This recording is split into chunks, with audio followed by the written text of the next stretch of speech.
We're starting a little late because people are late, and I just got word from the city attorney that because we have 5 sitting commissioners, that 3 actually we can start. So that's news to me. But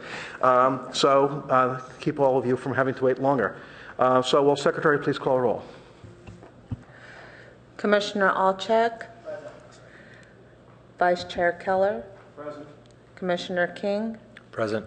Chair Michael. Commissioner Tanaka. And that's 3 present. But Commissioner Tanaka has just arrived. So Commissioner Tanaka.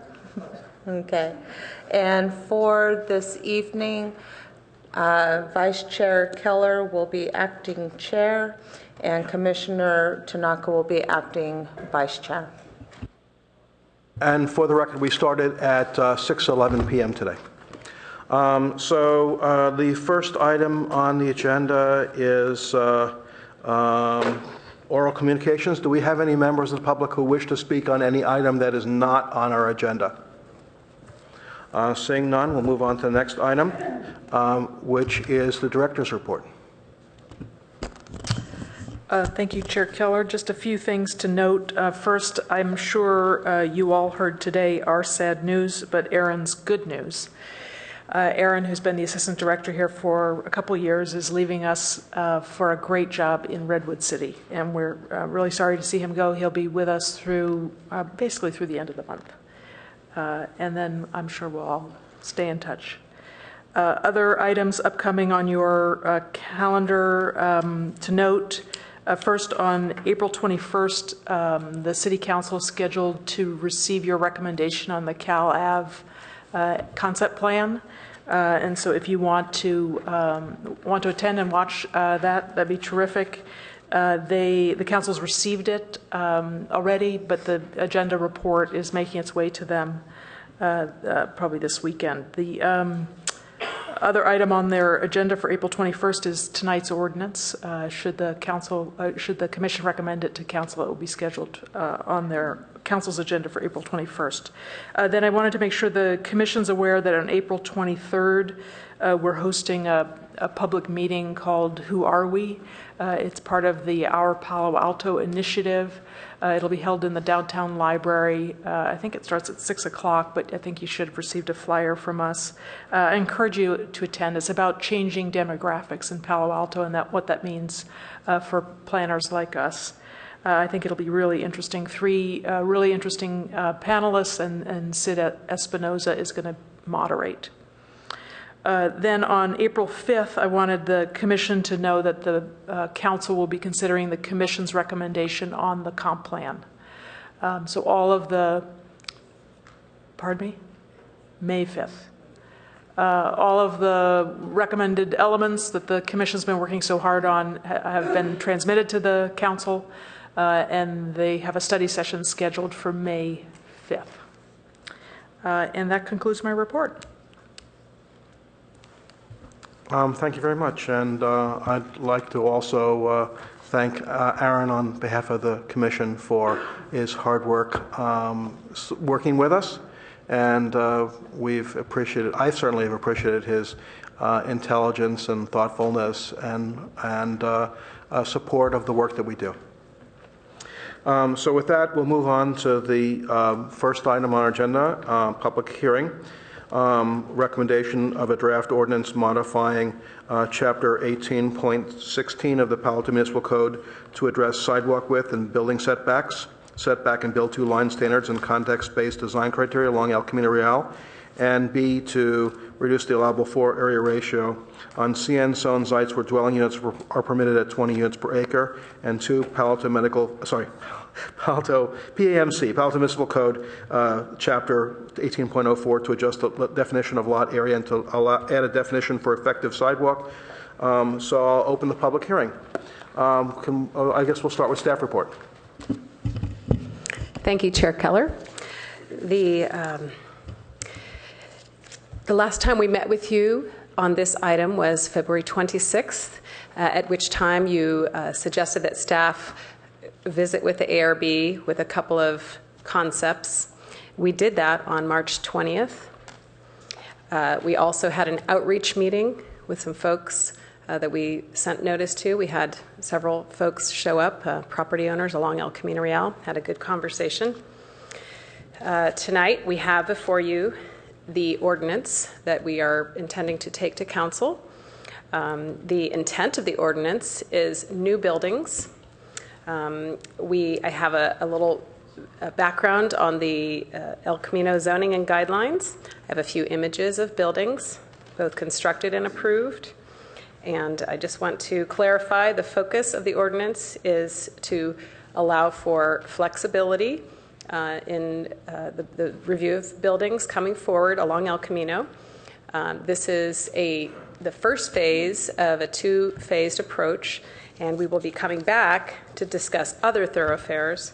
We can also come back and discuss the issue of height in the future phase.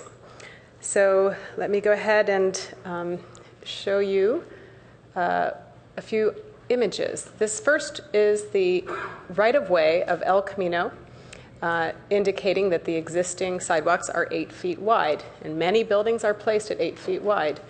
The existing buildings that are out there in El Camino can remain, even though the sidewalk may not be a comfortable pedestrian width for several pedestrians.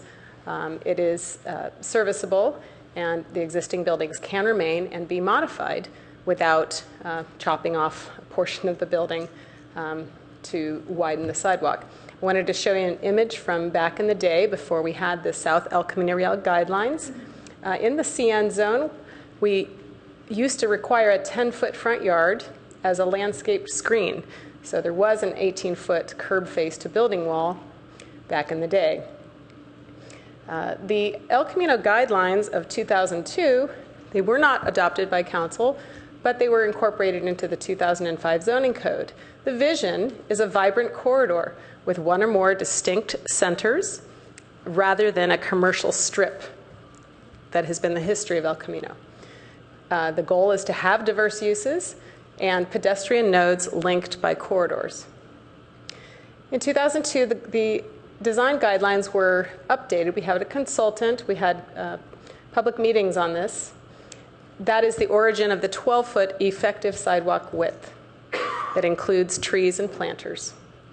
And it did make a note in those guidelines that we would like to see it wider than 12 feet and seating where appropriate. There were some other ideas about arcades, about a number of windows in the wall, ample amount of windows, and this concept of the build two lines. As I said, the build two lines and the effective sidewalk were concepts that were then incorporated into the 2005 zoning code and approved by council. There was another document called the El Camino Real Master Schematic Design Plan, and it highlighted some improvements in the right-of-way, and that was brought to council as well.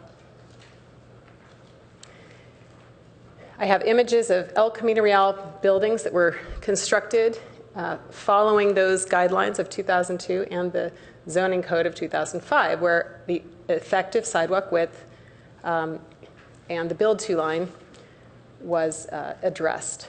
I'm going to go through those now. The first is a PC, a planned community, the Sunrise Assisted Living. Considered a commercial use, it is residential in nature, and having a deeper setback makes sense for ground floors and upper floors even that are residential along a busy corridor.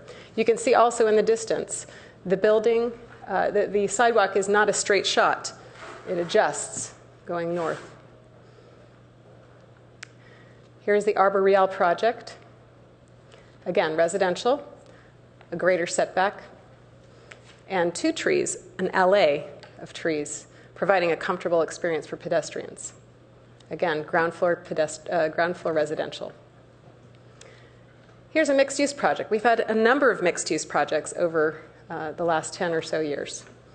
Here's an example of a 12-foot effective sidewalk width from curb, face, to building, inclusive of the street trees.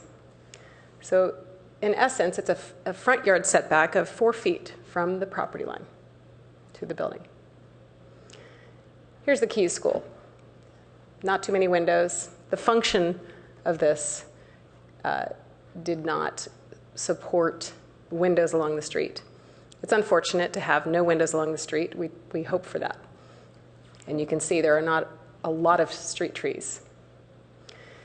More recently, we've had projects come through, mixed-use projects on small lots where the ground floor is structured parking and a little lobby to get you up to the office and one residential unit above. Most folks on small lots propose one residential unit because it only requires 2 parking spaces. Here's another project approved recently, a mixed-use project with a bank on the bottom, office in the middle, and some residential, and again, 1 residential unit. In this case, you can see the alley was used to achieve parking as well as the assessment district. Here's the project you all saw as a site and design. In this project, there was a request for a design enhancement exception on the side street to be set back further than the build-to line. We are suggesting elimination of the build-to line for all other streets except El Camino Real. And then again, we are suggesting flexibility in that line to be a range. This shows the detail. They had a deeper setback to the ground floor wall and some columns that came out here. The columns happen to be at the 12-foot line. Thought I'd point out there's a bicycle bulb out. We would not really consider this as part of the effective sidewalk width. This is an aberration. We don't see much of this, but that's something you may want to discuss. Here's recently recommended by the ARB, a mixed-use project as well. And you can see there's some pockets of deeper setback and glassy walls. When we met with ARB back in July of 2013, there was the concept to modify the zoning and looking at the right-of-way and considering where we were going to get this additional sidewalk. So we've started with the zoning process, and that's where we are today. I have bullets on what it means to be depending on context. Again, this is something that ARB would be looking at. We have quite a difference in uses. When there's a residential or a hotel, we expect that would be set back farther. When there's retail, nice to have the storefront windows right up at the sidewalk so we can have a look in those windows. A lot size makes a difference. Large lots versus small lots. Again, this is the draft ordinance with the key items. And I have some additional slides that, if you want to see some additional images, happy to show those. I will finish there and answer questions. Do we have any clarifying questions from members of the commission? Even though I said I would do it in different order, I'm going to call a member of the representative of the ARB now before the public comment.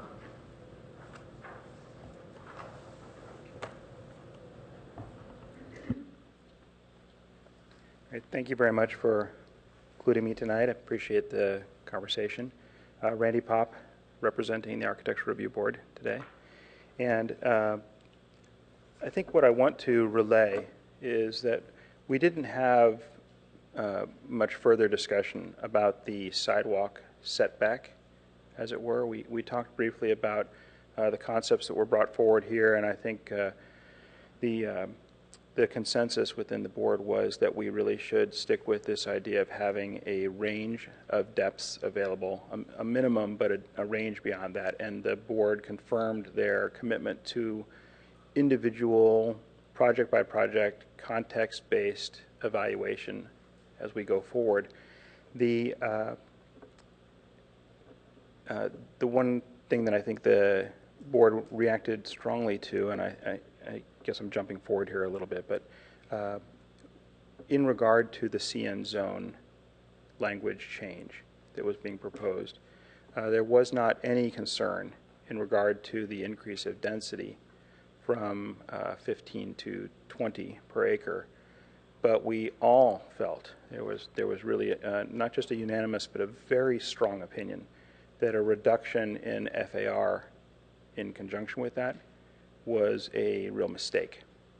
and that the expectation is that if we allow for greater number of units, the FAR will of course just get divided by that greater number of units. We'll get smaller units anyway, and to take a use which is so important in our town and to limit them further from being able to provide what their mission is for us would be a terrible mistake.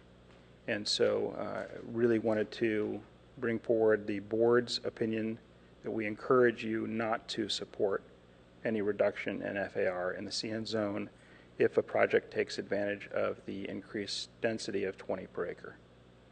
Thank you. Thank you. And we'll now switch to public comment. And you'll have 3 minutes each. The first speaker is Yatin Patel, followed by Kamal Nair. Is Yatin here?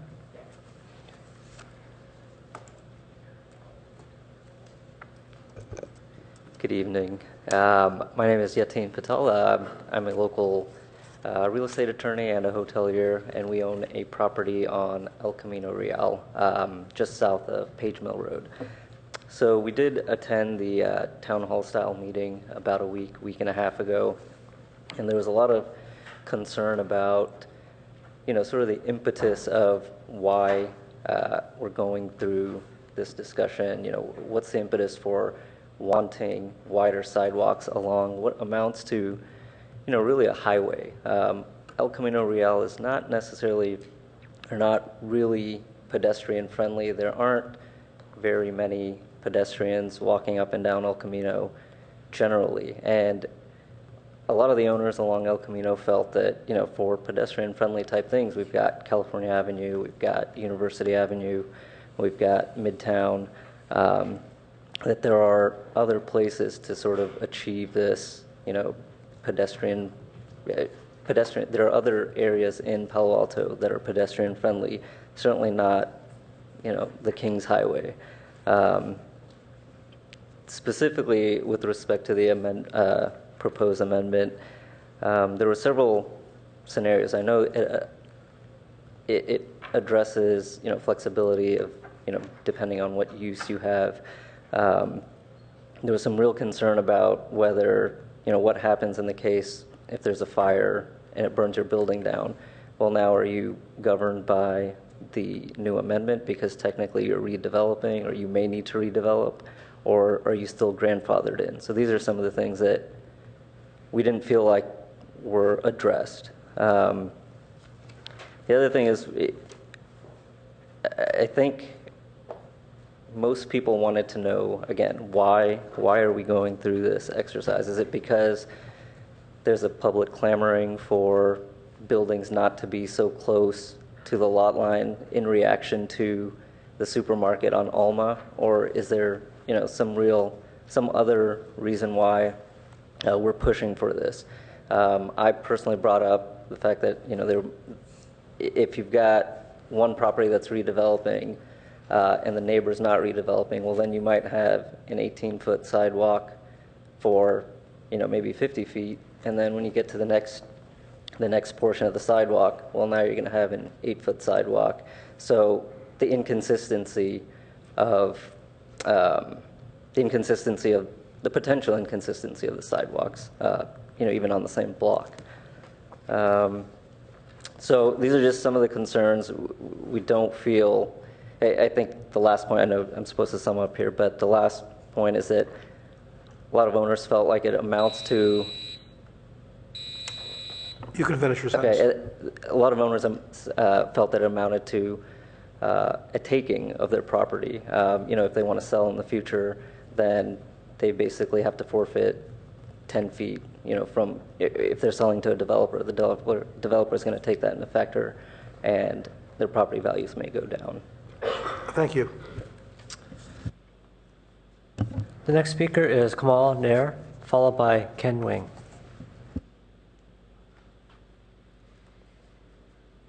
To save some time when your name is called as being next, could you position yourself over behind the speaker so we can switch quickly? Thank you. Good afternoon, everyone. Thank you for giving me the chance to address my concern. I am at 3305 El Camino Real, and I've been there since 1973. And I agree with Jitin because he says everything that we all believe in. And I think it's a wrong idea for us to give that now, because if we do now, like what's going to happen to us in the future? We don't care about now, which makes sense. But what about in the future? If we decide we want to sell it to that, it will deplete the amount for our property. So I strongly believe that I don't support it. And that's the way I feel about it, because I think it's going to hurt. And the inconsistency is what I don't like. 18, 4. I mean, it's going to look terrible. This is El Camino. Nobody's going to walk in El Camino. I've been there since 73. And I don't see people working there. There are many areas where they can go to walk, and I see it's just not going to help the property owner. Thank you. Thank you. The next speaker is Ken Wing, followed by Trucy May. My name is Ken Wang, and I'm an owner of a property at 3700 El Camino Real. We have lived in the area for more than 30 years, and over the past 20 years, we have looked into redeveloping our property. But we faced numerous zoning each time. In the early 1990s, our property was approved for sizable office space plus 8 residential units. Today, it pencils out to be about 3,500 square feet of retail space due to parking and other requirements. I have many questions about properties on El Camino Real. Why are small retail businesses struggling and not prospering? Why are the rundown properties not being developed? Why are the developers not buying up these properties? The truth is that the owners are trapped and holding properties with ever restrictive land use. Now you ask us to make the sidewalk 18 feet, comprising 10 to 12% of our 100 feet deep property. Parking lots need to be replaced in the back, and we'll lose more space due to layouts. The result in significant loss in usable footage and the value of the property. Why are small property owners bearing the disproportionate burden of this change? The new larger buildings under construction all have less than 12 feet sidewalks. The Grand Boulevard will be full of 6 feet to 8 feet sidewalks for decades.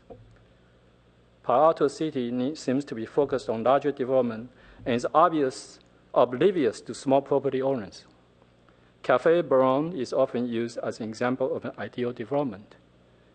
The Grand Boulevard, but it's on a 2-acre lot with totally underground parking. Mountain View has done a lot of economic analysis. They are increasing FAR beyond 1.85 and working on creative solutions for parking spaces. They realized having mixed use on small lot does not make much sense. The small properties face negative incentive development, for redevelopment. Instead of putting more restrictions, I think we need to provide more positive incentives. Palo Alto can stand tall and help small property owners on El Camino Real who have been suffering disproportionately zoning.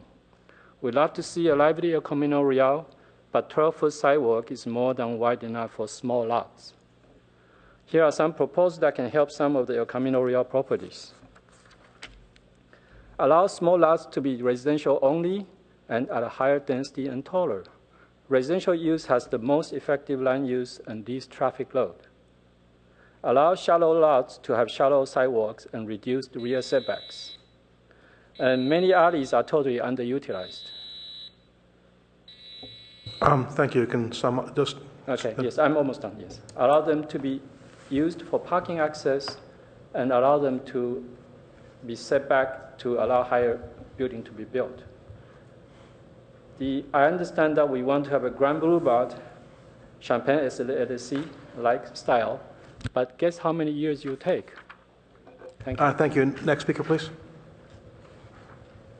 And who's after that? Sorry. Hi, my name is... One second. Sorry, Trucy May, followed by Carrie Davis. Sorry. Hi, I'm Tracy May, the property owner of 2080 El Camino Real in Palo Alto. I was born in Palo Alto and raised in my dad's retail store on the El Camino, where Barbecue Galore is located today. I worked in my dad's store for over 30 years and have a keen knowledge of the pedestrian usage along the El Camino Real from Stanford Avenue to California Avenue from the early 60s to the present. No one walks the El Camino. They don't want to walk it. Back then or now, people walk it only if they have to and only in short segments. Widening the El Camino Real sidewalks 15 to 18 feet serves no useful purpose other than to restrict property owners' freedoms and rights of the use of their own land, forcing them to give the city free use for their sidewalks and devaluating their properties along the El Camino Real. People in Palo Alto don't want to walk or eat along a busy state highway because there are much nicer places in town for these activities. Some businesses are so small that if they had to rebuild, they would have nothing left to build upon. Past and future restrictions have and will make it impossible for these people to sell their properties. At the last meeting, when these concerns were broached with staff, owners were told repeatedly that these are challenges. I believe the staff is using the wrong verbiage. A death sentence would be more appropriate way to describe the owner's dilemma. Challenges can be overcome. What is happening to these small businesses and property owners cannot be overcome. I support the ARB's suggestion for exceptions to limit the sidewalk width to 9 feet in front of retail stores so these small businesses can maintain the visibility along the El Camino that is so vital to their survival. I'm also reading for someone who can't come today, their speech. Melissa Kunha.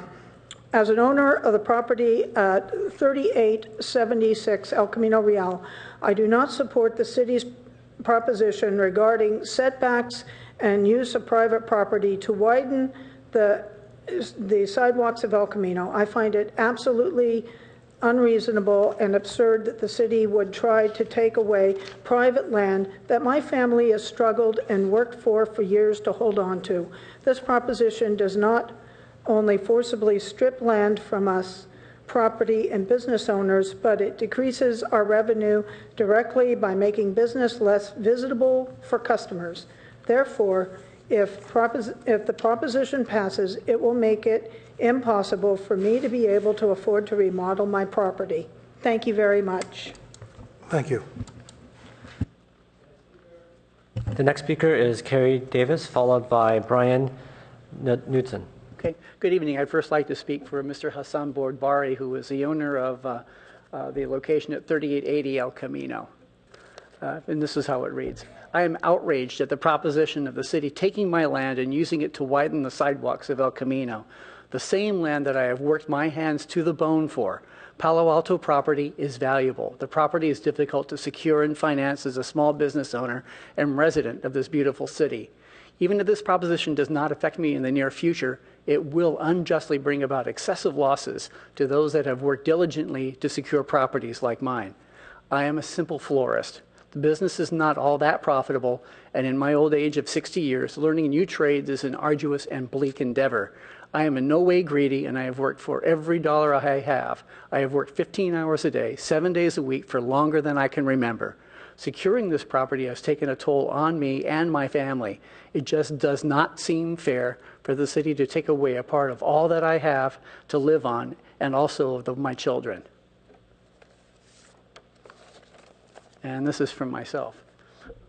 I would just like to add my voice to those who have spoken this evening in opposition to the proposed restrictions along El Camino Real.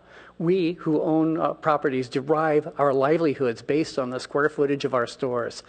Basically and fundamentally, if you reduce the amount of usable square footage of our properties, you reduce the incomes derived from that lost square footage. Furthermore, if you wish to sell our properties at some later time because of this proposal, it will reduce the property's value. I'm not a lawyer and I'm not familiar with the legalities of this proposal, but my own basic innate sense of right and wrong tell me that legislation intended to seize one's property for public use, in this case a sidewalk, without the owner's consent and without compensation is patently and unarguably wrong. You can call it what you want, but this is what it boils down to. A new proposal has been issued by the Architectural Review Board establishing a 9-foot sidewalk, which, given the nature of the businesses of this area, makes real sense and has my wholehearted support. Thank you. The next speaker is Brian Newton, followed by Sal Giovannato. Hi, good evening. My name is Brian Knudsen, and I'm connected to 2082 El Camino Real. My concern is the proposal to widen the sidewalk on the El Camino. In 2005, the sidewalk was increased to a 12-foot. Now the proposal is asking for up to 18 feet. Based on context, although there is flexibility in the plan, if it is codified, I would have to assume up to 18 foot is possible. This would further limit your ability to use your land to its full potential. Small properties are affected even more so. I believe it would discourage property improvements if the city requires even more dedication of private property for sidewalk. I feel a 9-foot sidewalk can be practical, safe, and attractive. Thank you. And I was also asked to read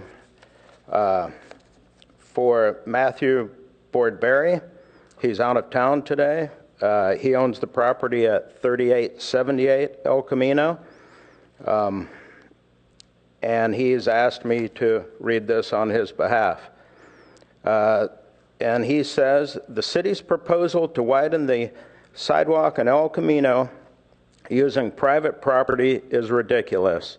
I plan on remodeling the building at 3878 El Camino Real at some point, and this proposition in the long run will cost me a fortune that I do not have. I love the city, and I would like to see wider sidewalks, but not by forcefully removing rights from private property owners. Matthew Boardberry. Thank you. Thank you. The next speaker is Sal, followed by Phyllis Castle.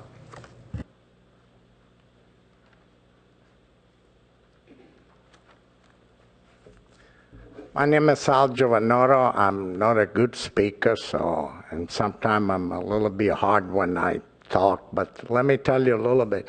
I hear some people complaining about small lots. I am here to complain with a lot of big lots. El Camino's had always a bad zoning, and that's why I haven't built. I own those sites. I own 2 sites on both sides of El Camino by 1.5 acres each, and they don't make sense at all to build the way the zoning was.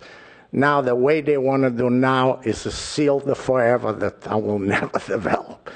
So right now I have tenants, and that's the only people that, rent around El Camino, go from full massage to back massage to hand readers, car repairs. So I think I agree with the Palo Alto housing. Then if you really want somebody to do something, build something, you have to increase the floor ratio, you have to raise the density, and the ideal would be remove this commercial requirement on the first floor. Every tenant I have, they don't get in from El Camino. They get in from the back alley, or they get in through another neighbors. Nobody wants to get in.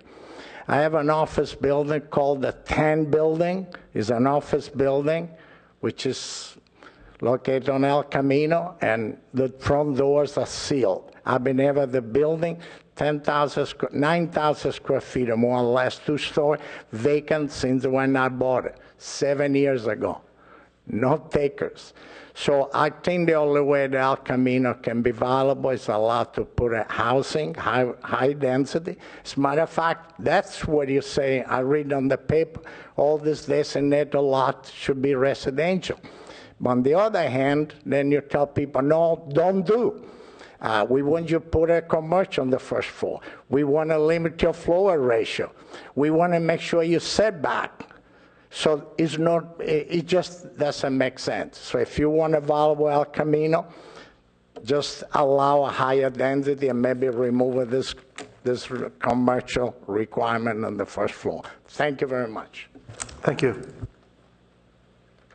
The next speaker is Phyllis Castle, followed by Ben Sitz. Okay, I'm Phyllis Castle, and I'm speaking for the League of Women Voters of Palo Alto in place of Mary Alice Thornton, our president. The League of Women Voters of Palo Alto believes increasing the density of housing along El Camino Transit Corridor is wise to increase the supply of housing and ultimately improve the environment by encouraging the use of mass transit. Thus, we were glad to see the increased density for the housing inventory sites identified in the Housing Element 2007 to 2014 approved by the City Council last January. However, the League does not support the current proposal to reduce the FAR for the residential units in the designated CN sites along El Camino from 0.5 to 0.4 per acre. By increasing the density to 20 units per acre while not changing the FAR, the size of potential units has already been reduced. As there is no minimum density requirement, a market rate developer can put in as few units as the market will allow. Noticed all the one residential units and the ones that were done recently. Now I lost my place. As there is no minimum density requirement, the market rate developer can put in as few units as the market will allow. But a nonprofit affordable housing developer is required by funding mechanisms such as tax credit requirements to build for a greater density. In addition, affordable housing developers are often required to provide other amenities such as community rooms to create a welcoming environment for residents. This eats into the available square footage available for the unit itself. Furthermore, this change would limit the types of housing that could be built.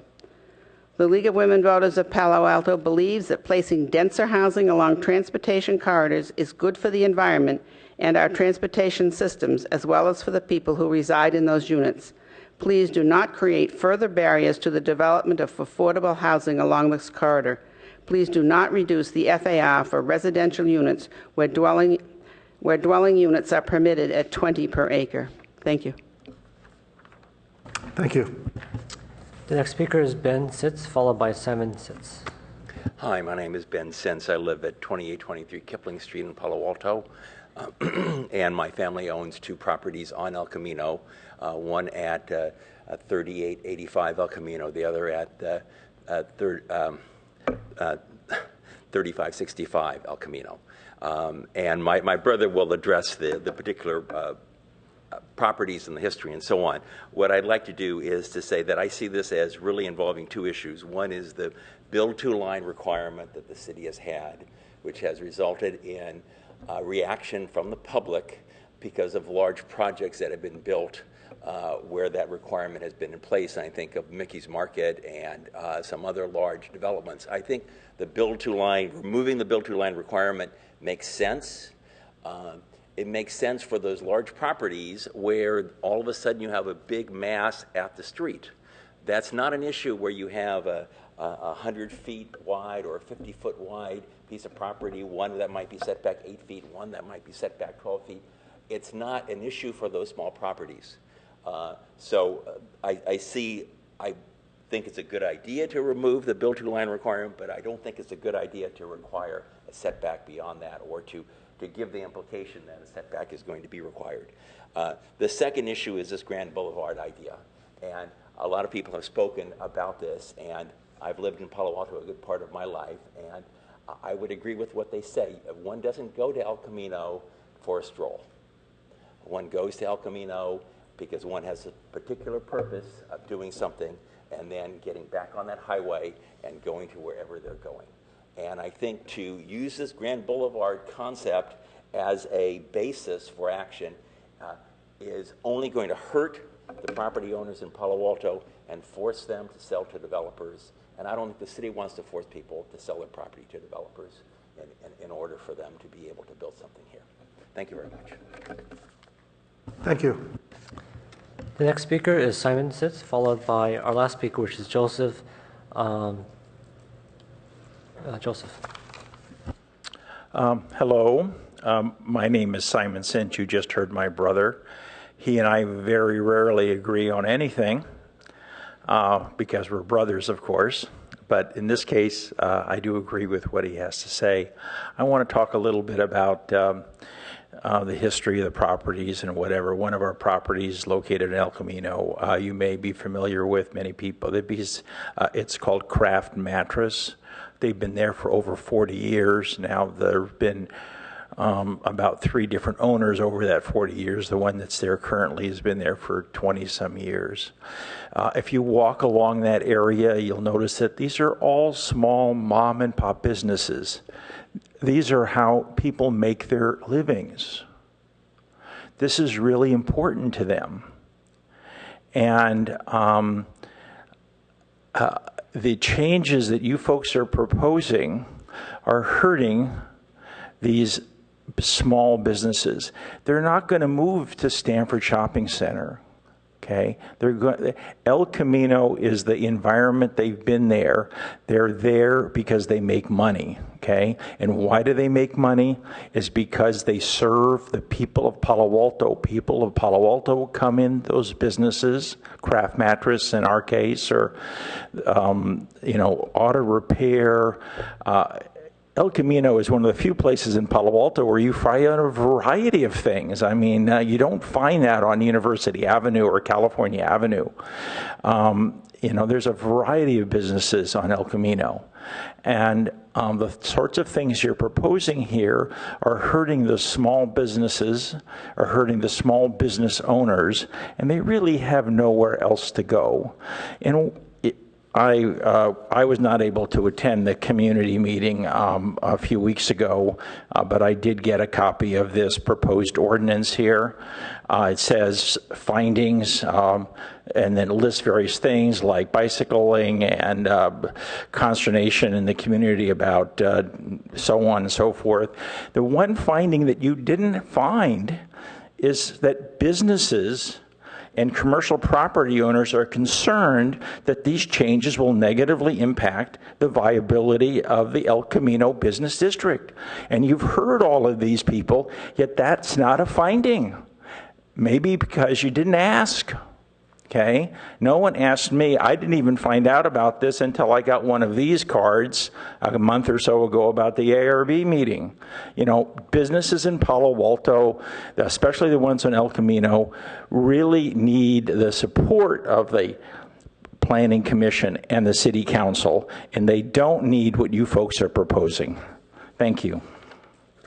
Thank you. And our final speaker? The final speaker is Joseph Riza.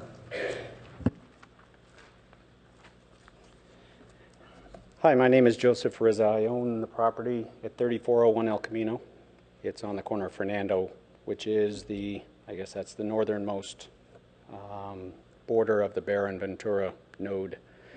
I'm asking the city to delay voting, adopting, and implementing the proposals for wider sidewalks until we can discuss other changes within the codes for FAR, for height restrictions and the like. Built-in flexibility is not an objective measurement, but a 9-foot sidewalk or a 12-foot or an 18-foot sidewalk is an objective measurement. I'm on the east side of El Camino, and I have the alley that's about 3 or 4 blocks long, which severely limits the size of the lots. I'm limited to about 70 feet of usable space. 80 feet is the property line that goes into the alley.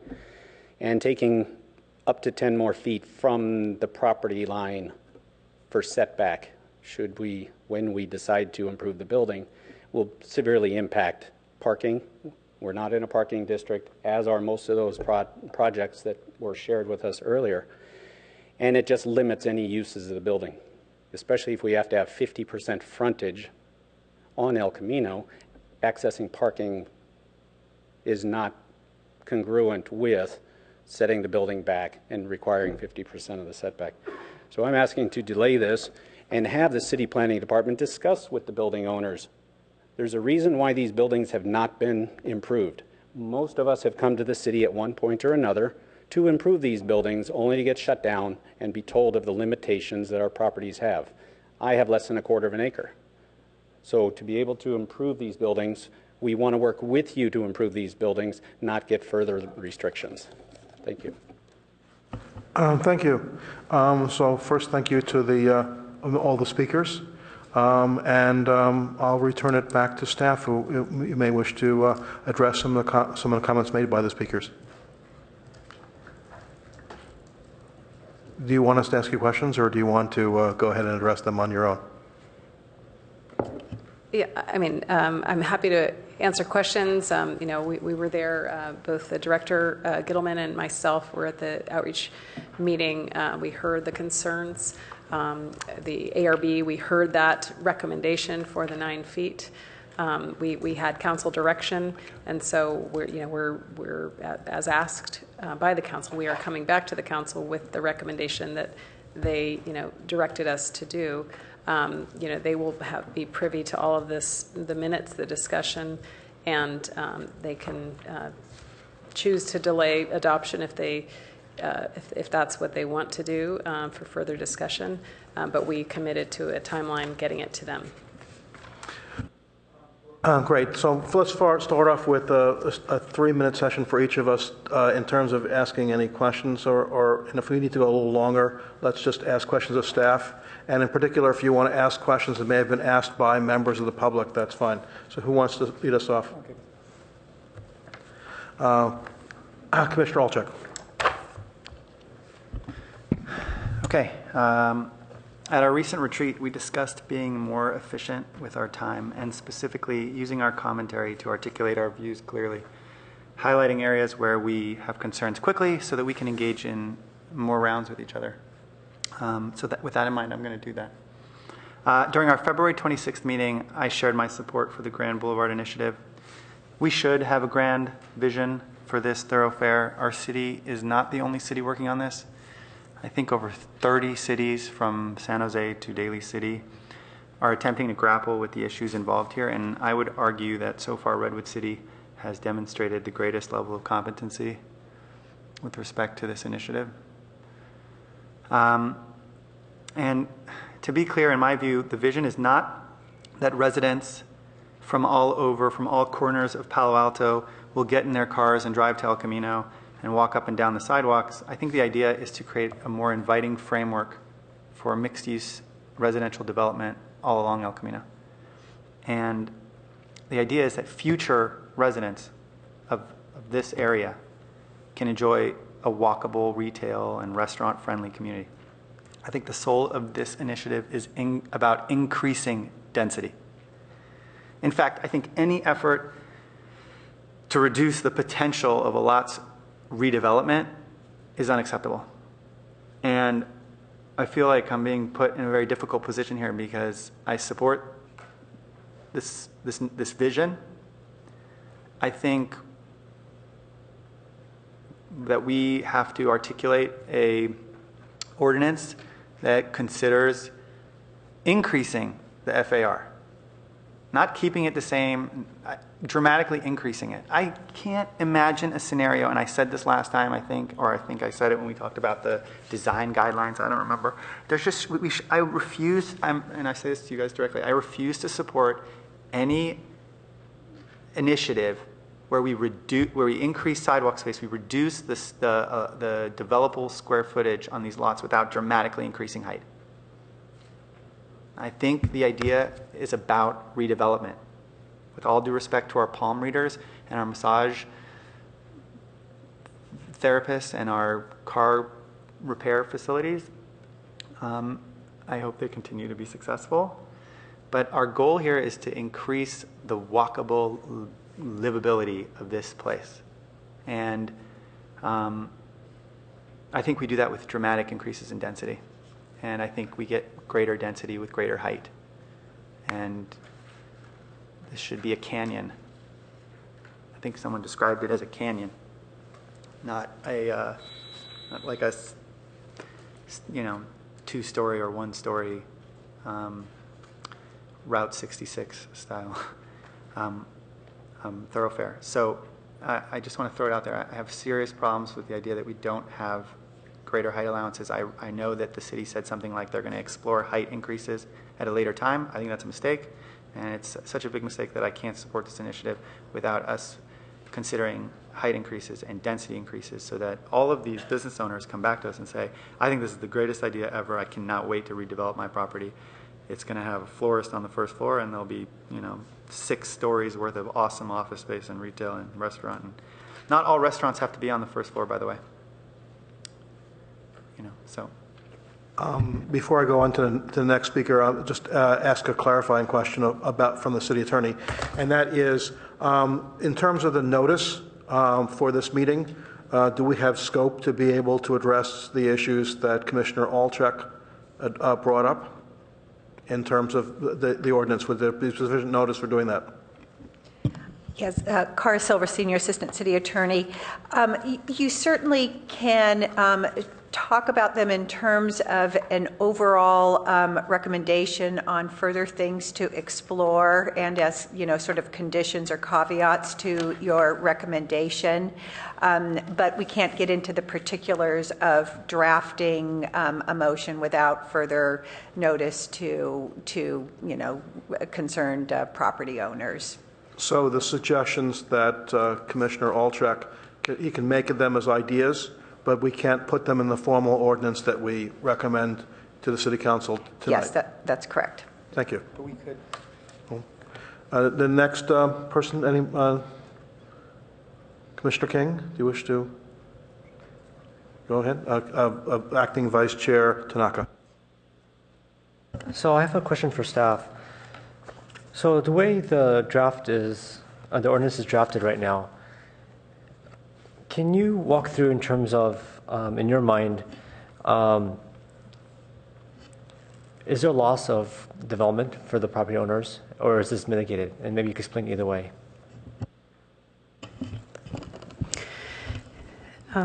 Setting back a building further from the property line along El Camino can result in the loss of ground floor retail space or other space that's forward towards the street. One of the factors is the size of the lot.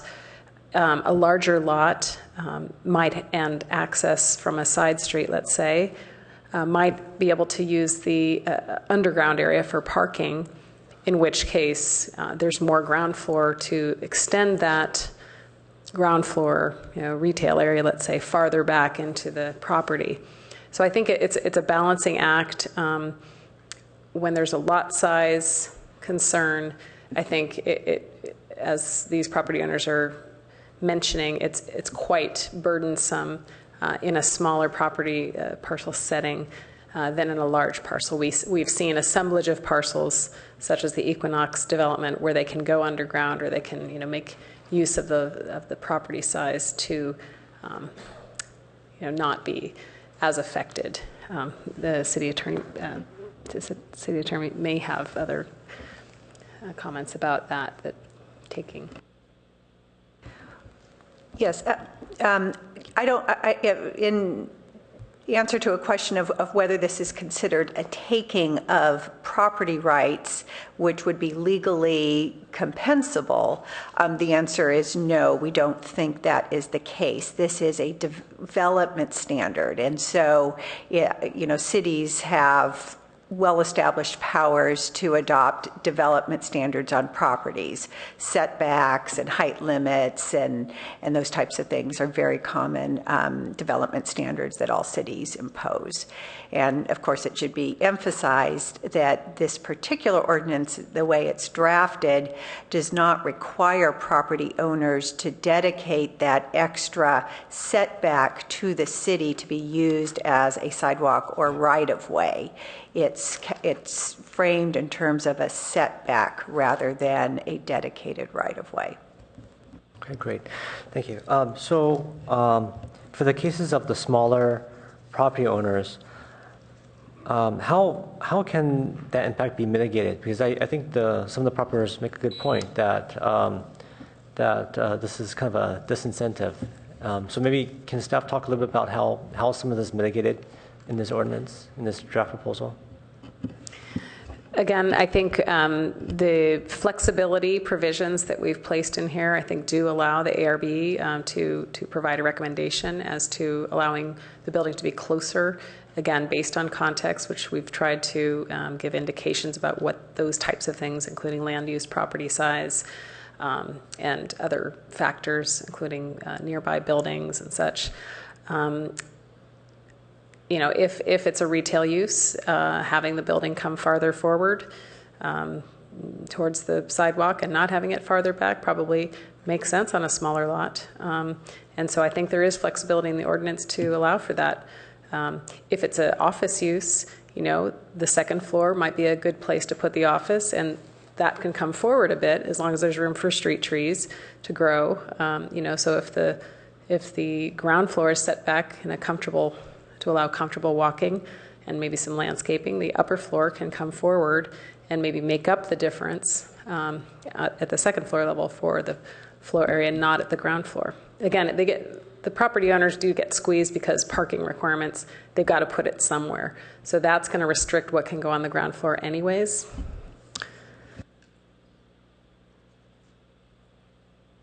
Commissioner King? Thank you.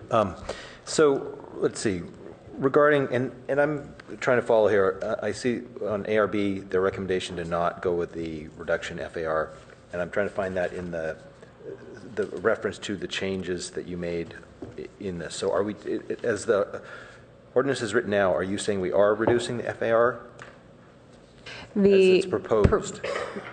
Correct. The provision on the CN zoned sites that allow, per council direction, up to 20 units per acre. Yep.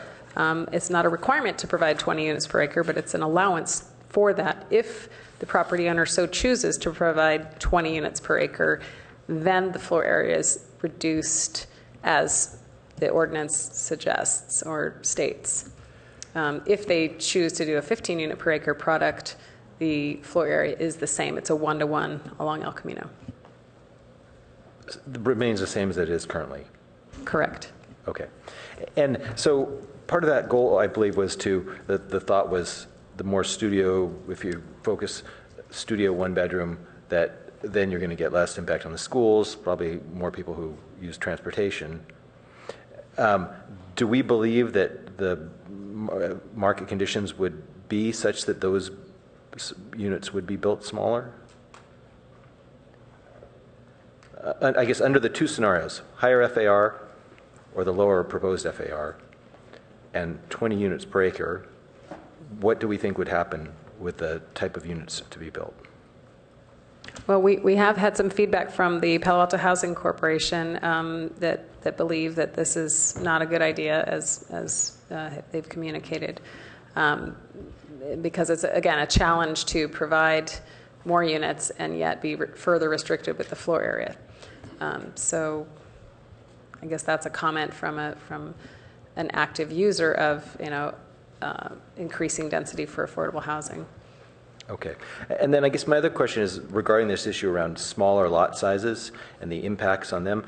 Have we done any, I mean, for me, it would be good to have concrete numbers that, oh, on this, and maybe take a real parcel and say, currently, this is what could be developed on this small parcel under existing ordinance. And with the new ordinance, this is what would be possible. So we'd have a understanding of this magnitude of the impact to small lot owners in particular.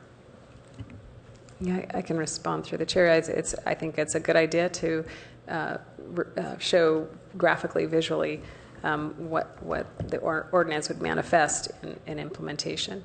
I do. Okay, because I understand that we believe legally we have the capacity to make these changes, but there's also, if I saw, oh, well, some person's, their development rights are going to be cut by 50% in seeking our goal here, then I would be certainly less likely to vote for it if it were a more nominal impact. And overall, I understand the goal of the project, and there were many comments particularly by the property owners that, oh, well, nobody wants to walk El Camino Real, and I think the overarching goal here is to make it so that people would want to walk El Camino Real, and so there's a chicken and egg thing there. So I'm supportive that it would be better to be walkable, but I want to understand better the impacts to those property owners. So, okay, thank you.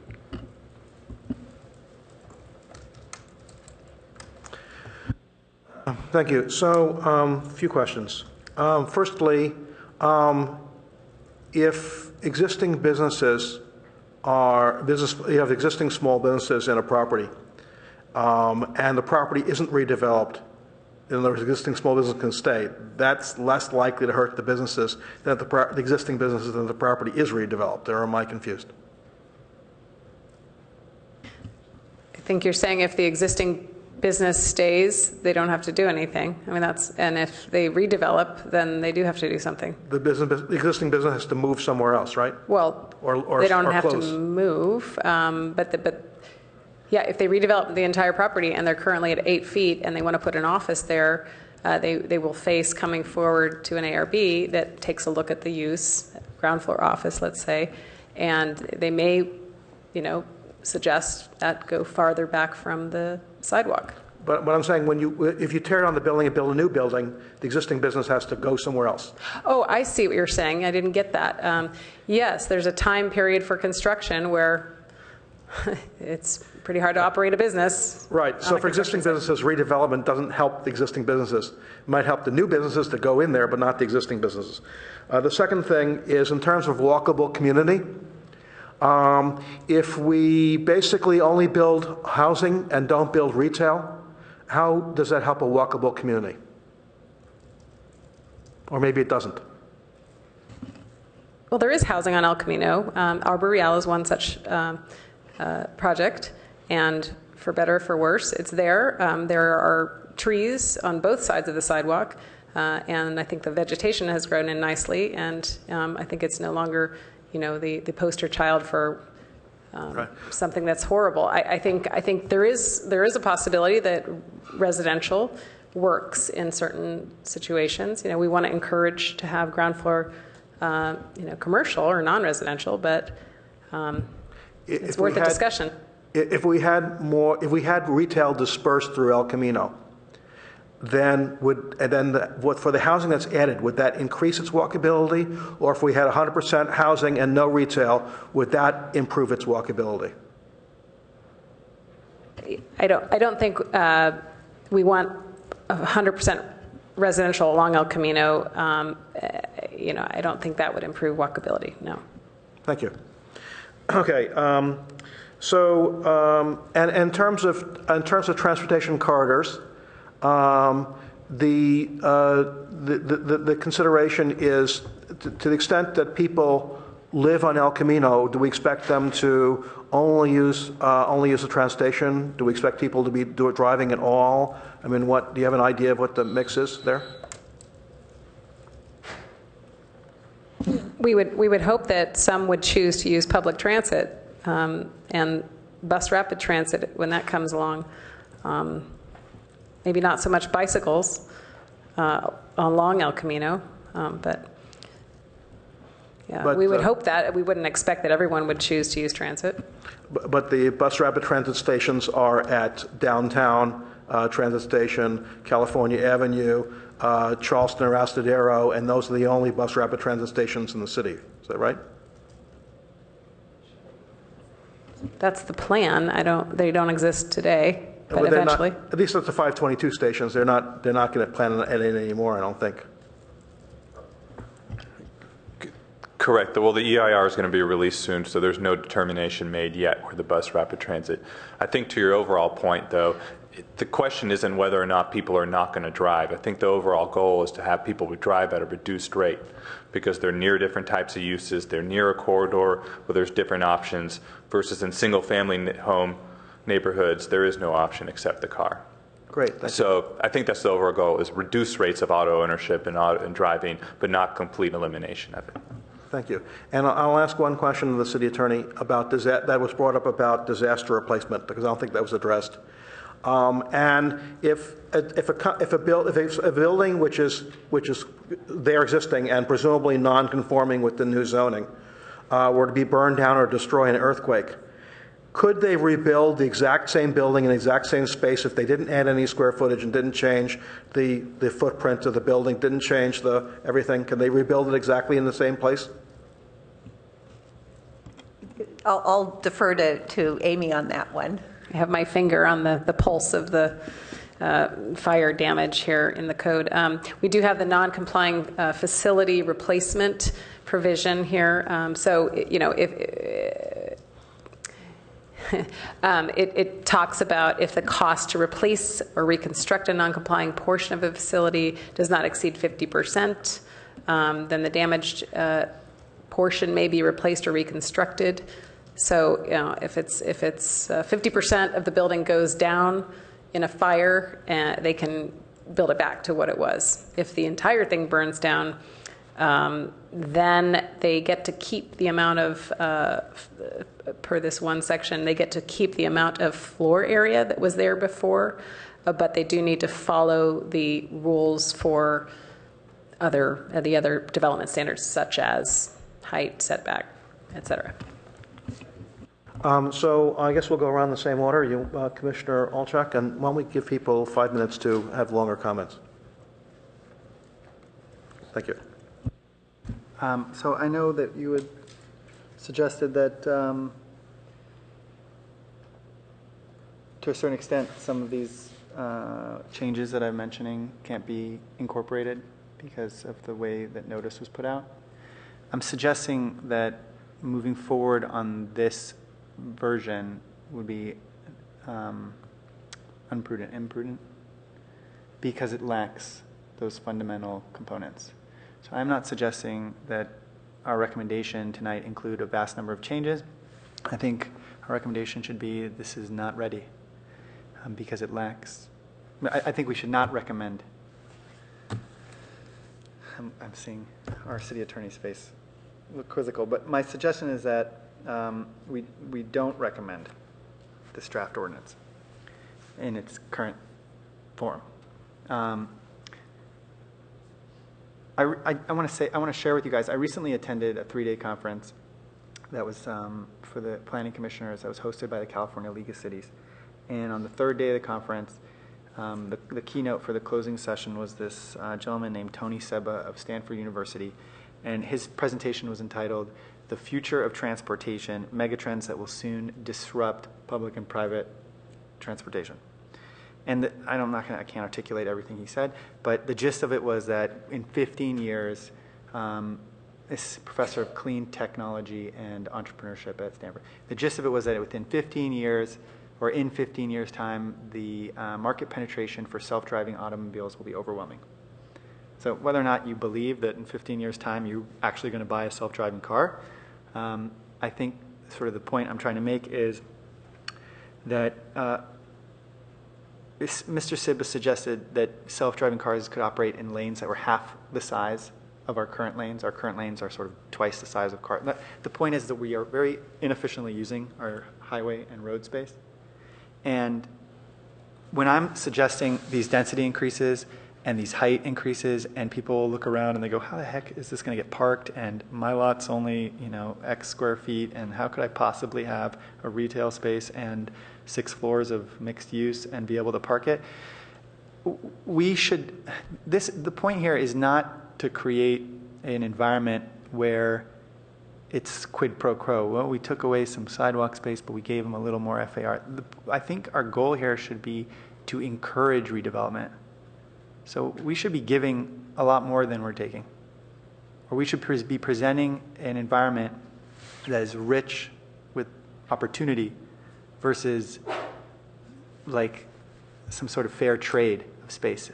I understand it's within our right and that the issues of taking are really not relevant, but I'm just trying to make this point that we should be encouraging the kind of redevelopment we want as opposed to making it just as hard as it is now or less easy. And I think it wouldn't be prudent for us to make these decisions solely based on how we've been redeveloping these properties in the past.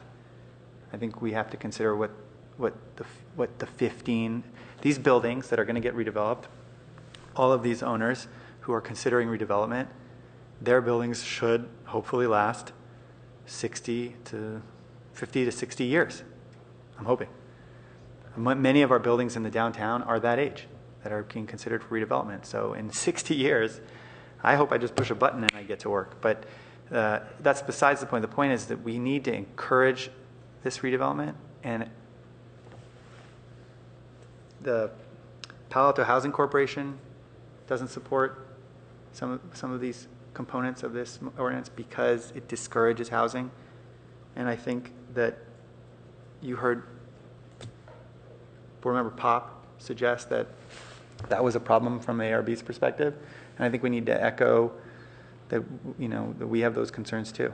And maybe we can't discuss amending the recommended ordinance. But I do think we could ask, I do think our recommendation could encourage City Council to consider amending it. And I do think our recommendation could encourage planning to bring to City Council changes, et cetera, that are properly noticed. There's a part of me that doesn't believe that the planning department is opposed to these ideas. I think that they're trying to achieve as much as they can, and I get the sense that they're trying to bite off small portions of this vision. So I would encourage you guys to be more bold. But Commissioner, Acting Vice Chair Tanaka, do you want to be a second as before? Sure. So I largely agree with Commissioner Alchek. I think if I look at El Camino Real,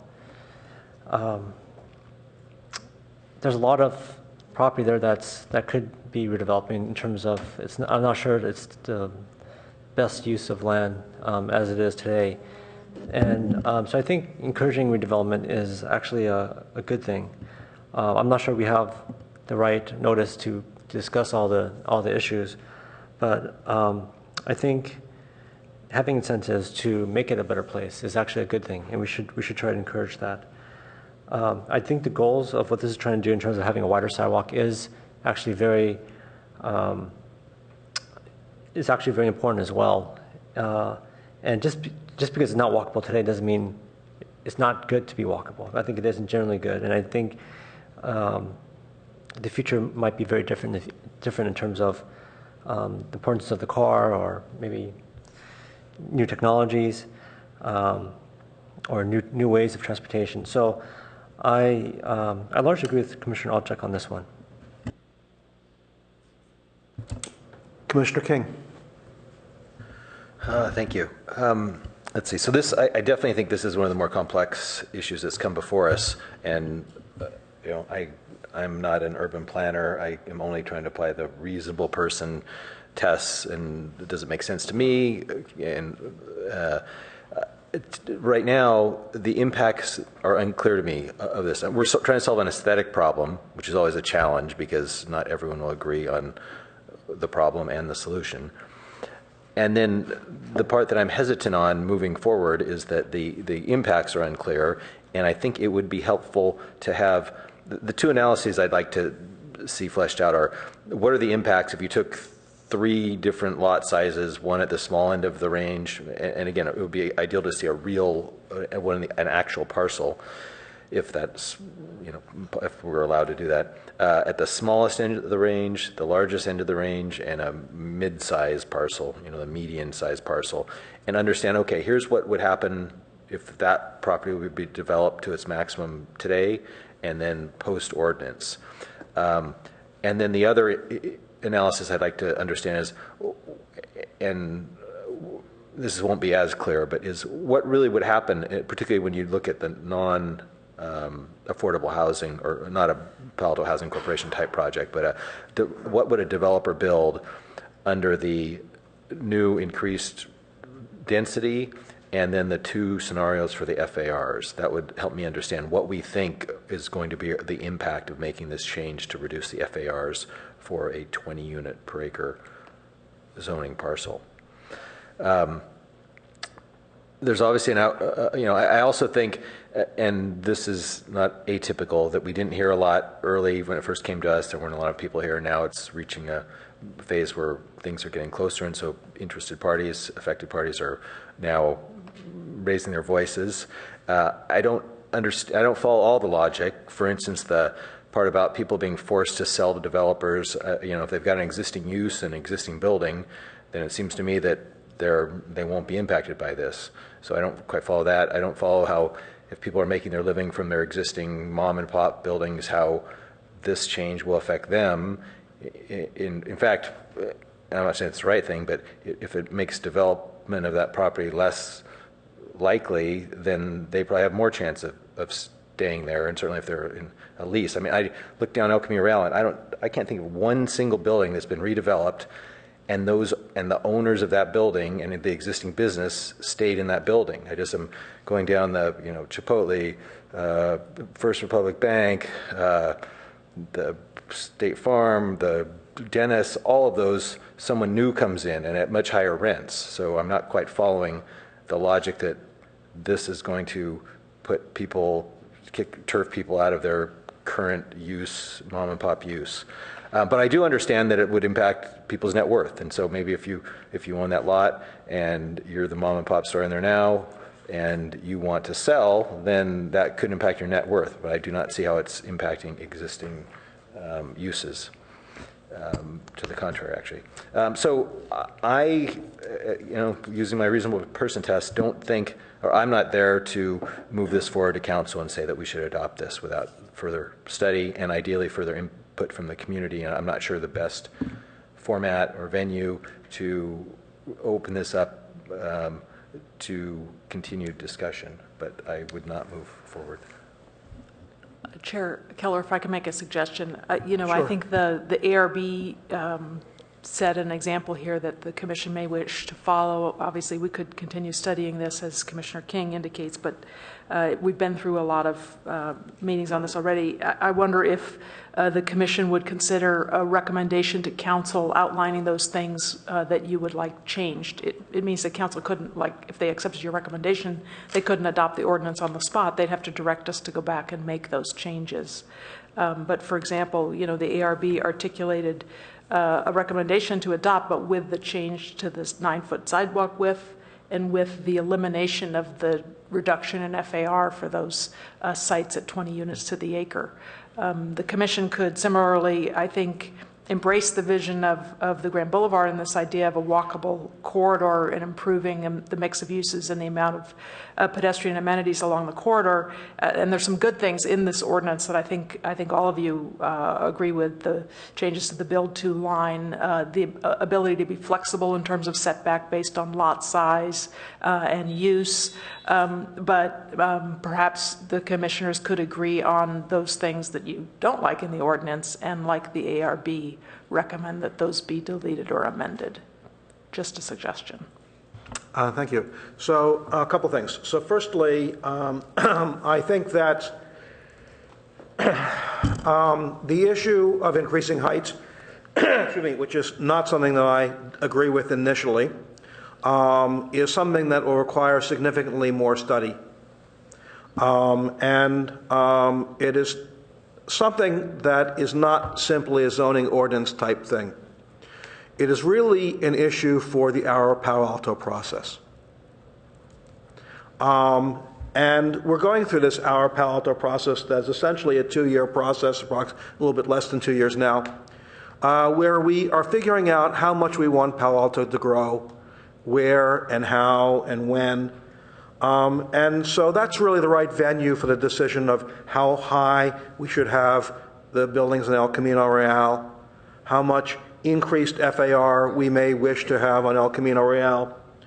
This is not the proper venue from that, and we should not consider El Camino Real in that regard in isolation of that discussion. So I would encourage us to defer that kind of discussion and wrap it into the Our Palo Alto process. The second thing is that because the minimum is currently 12 feet setback, and the ordinance has a minimum of 12 feet setback as proposed, It is possible to build, if the ARB agrees based on context and a bunch of criteria, it's possible to build more or less what is basically the existing zoning. The difference is that there is a limitation that at 20, if a developer builds at 20 units per acre, then there's a reduce in the FAR allowable on CN zone properties on the housing inventory. So firstly, I think that combination is a bad idea. And the reason that combination is a bad idea is because I think we want to encourage smaller units in general. There have been a lot of big units being built in Palo Alto, but there's a shortage of small units.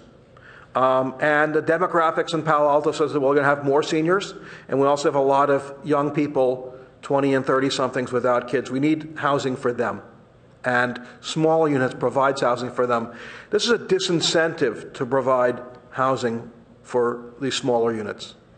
And therefore, essentially, what I'd like to see is the opposite. You know, the idea is that if you want to reduce FAR, reduce it across the board, and not reduce it when you increase the density.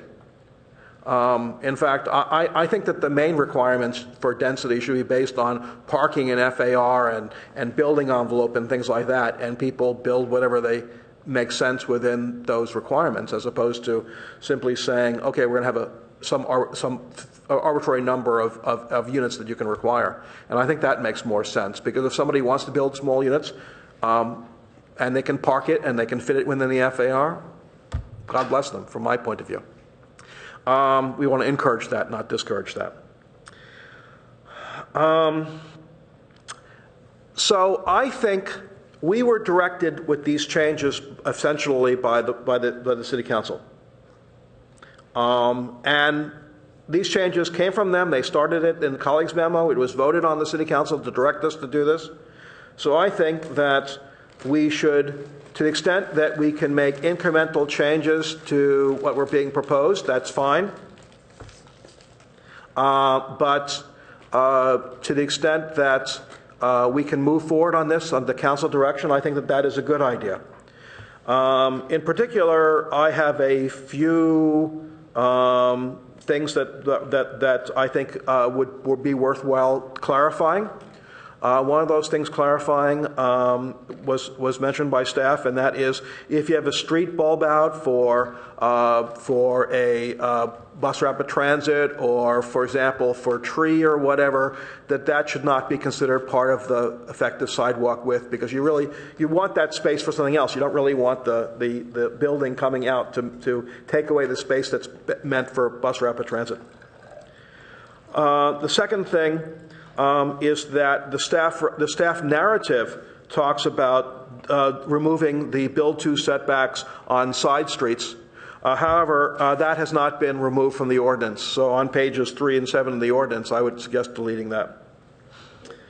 And the third thing is that there's a difference in language for table 3 and table 3 on page 3 and table 3 on page 7.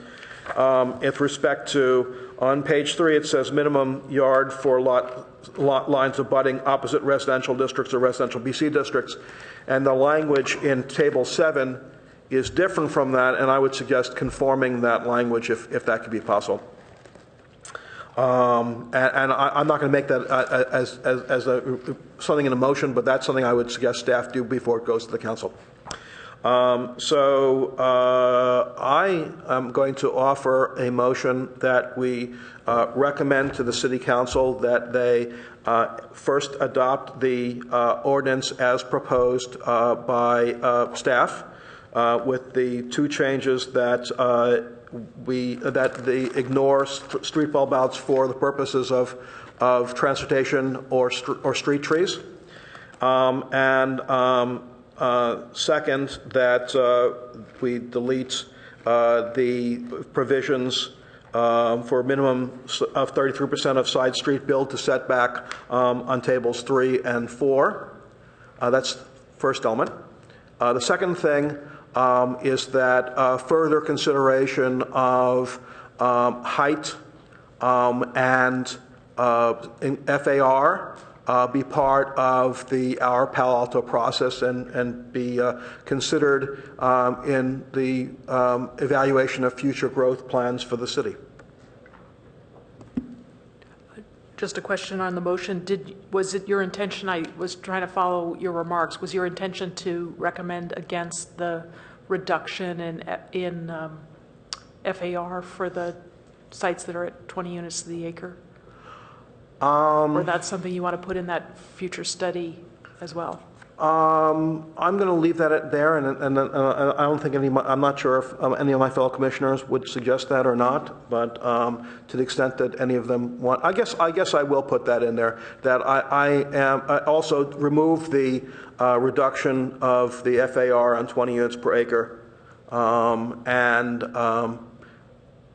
I guess I'll let my remarks stand on the conditions in which I think that makes sense.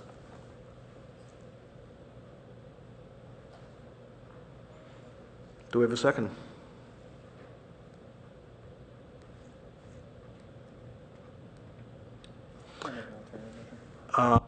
We have a motion being offered by Commissioner Olczak.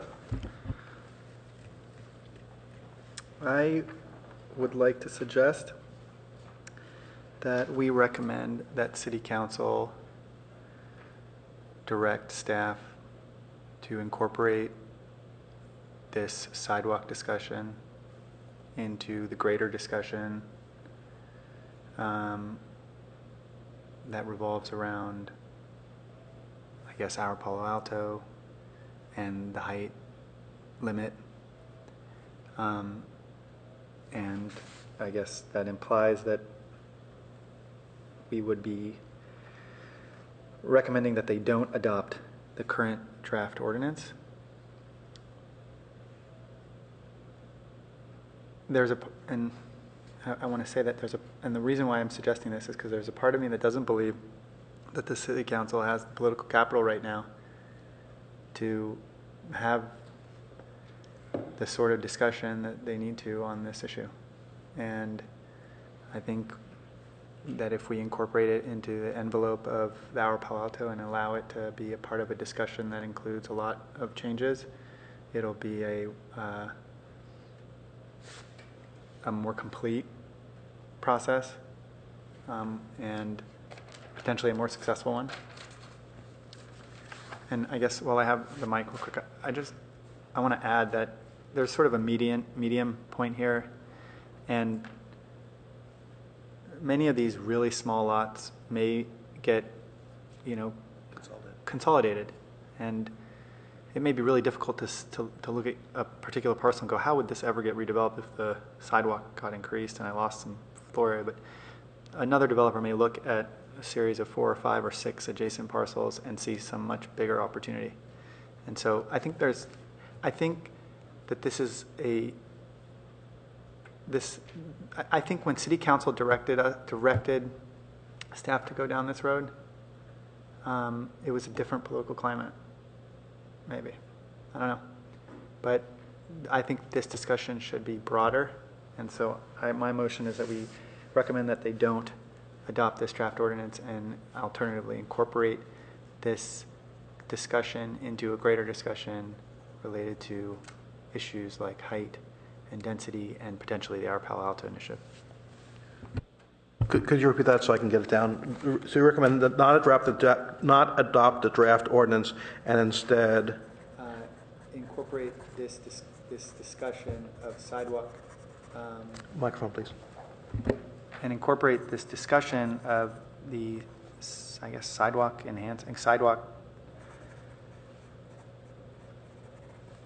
size into a discussion that is more multifaceted and includes height and density and potentially in the envelope of the Our Palo Alto discussion. I don't know. I mean, when we started this discussion, it had to do with Grand Boulevard. And we've gotten to this very specific component of it and ignored all the other factors that may or may not have a huge impact on the Grand Boulevard success. And so... Okay. Do we have a second? So second, motion by Commissioner Olczak, second by Acting Vice Chair Tanaka. Commissioner Olczak, do you wish to speak to your motion? I think I've done it justice. Great. Commissioner Vice Chair, Acting Vice Chair Olchak. Acting Vice Chair Tanaka, sorry. Thank you. So I support this, actually, I support it, although for a different reason. And my reason is more just that I think the concept's right. I think Grand Boulevard concept is right. But I think when City Council asks for this to go forward, I think, in a sense, they're asking for us to do homework, right? I think they're asking for us to see, well, what is the ramifications of it? They're not blindly asking us to say, okay, do this. So I think, there's certainly implications that are involved in this, and I think there's some important elements that still need to be considered to really make this thing complete. So that's why I support this motion as well. Thank you. Thank you. Commissioner King, do you wish to speak? Yes, but first, I would like to ask a question of staff. Is that sure? Within my realm? Okay. So, can you explain to me on the process? So now the ARB has sent along their recommendation to council, correct? And so now we're being asked to do, or that staff's proposal that we do the same. And so if now we say either we come to no motion that we can all support, or a majority support, or we move along with recommending to council not to adopt the ordinance, as is the current motion, what will happen? Well, the council will receive the recommendations, and they will have the ability to either adopt the ordinance or reject it and ask us to go back and change it. Okay, regardless of if we do nothing, if we pass no motion tonight, or if we pass Commissioner Olczyk's motion, the ordinance would still go to council for review. I believe that's true, yes. Okay. Okay.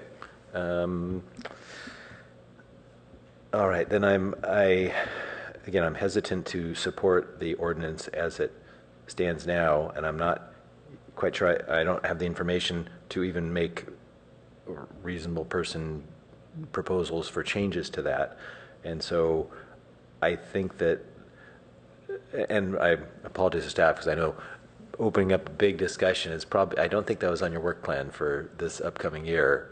So I apologize for the intent of opening up more discussion, but I think that's the right thing to do in the big picture.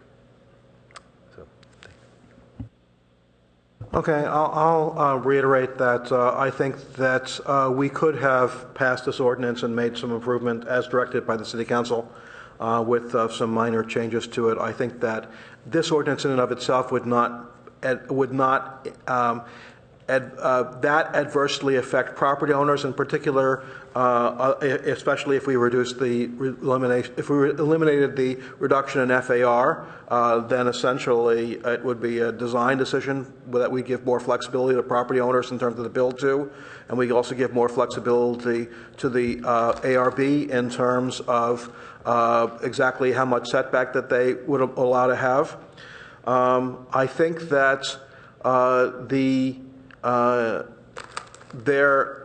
also the removal of build to lines in the rest of the city is something that wasn't noticed and is actually a considerable improvement there. I think the clarification of the fact that we're not allowing parking in the setback on all properties, and in fact that wasn't originally there. That was a clarification that was added to the ordinance before it came back to us. I think that's an improvement that is not there. So there's a number of things that merit this ordinance moving forward, absent the larger discussion. And I think that the larger discussion should happen as part of the Palo Alto. So I will not be supporting this ordinance, and I would encourage the City Council to go ahead and pass the ordinance according to the lines of my motion that failed to receive a second. So with that, if there is nobody else speaking, I'll call the question. Yes? Could I just clarify the motion so we're sure we have it correct? So the Commission's motion is to recommend the Council direct staff to incorporate the modification of sidewalk width and this question of FAR for CN zone parcels into a larger discussion of height and density in the context of the comp plan update, and not adopt the current ordinance. Yeah, I don't want to be really specific about height and density.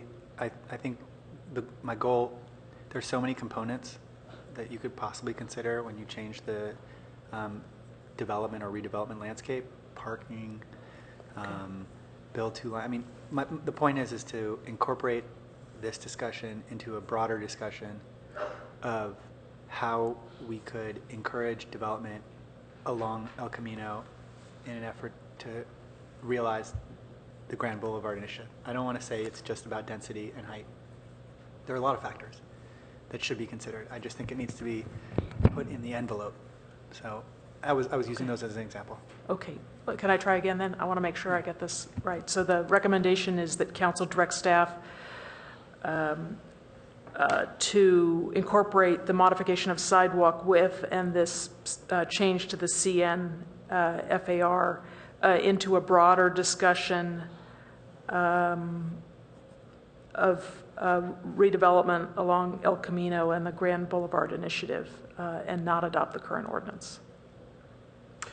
Can I clarify? And I assume that you're talking about a broader discussion as part of the our Palo Alto discussion? Is that what you're suggesting? Yeah, I feel like I made it worse. Can I try? Yeah, the idea is we're focusing on a very small piece of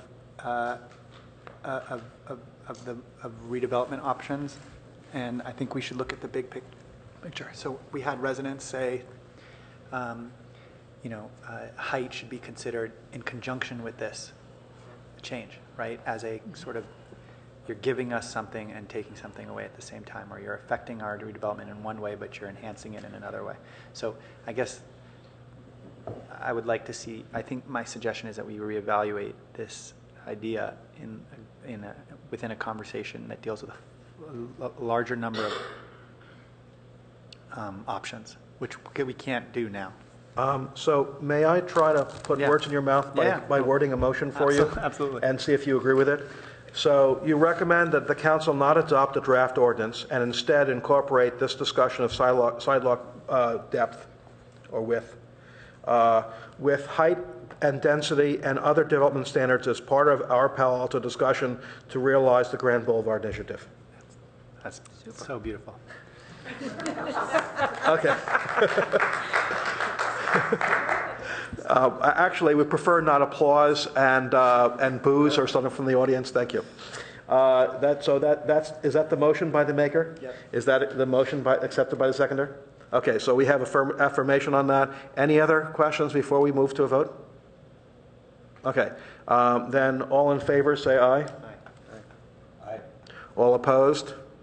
So the motion passes on a 3-1 vote with Commissioner Olczak, Commissioner Acting Vice Chair Tanaka, and Commissioner King voting yes, and Acting Chair Keller voting no, and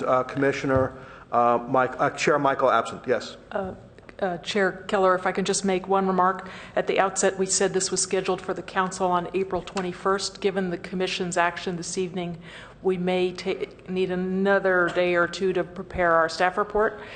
So I'm going to suggest that it's more likely it'll go to the council on April 28th. We'll have to think about that, and we'll be sure to let people know who've received notice and who are here this evening. Thank you very much. So we'll take a 5-minute break and then proceed with item 2 on our agenda. Thank you all for people who attended. Thank you and participated.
Okay, in case I forgot to close the public hearing on item 1, I'll do that now and start the public hearing on item 2, which is an informational item on transportation demand management update, receive report regarding status of Transportation Demand Management Association formation and other recent council actions related to transportation demand management.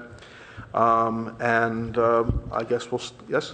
Oh, I was gonna introduce Jessica. So. Yes, so I'll start off with the staff report. All right, thank you.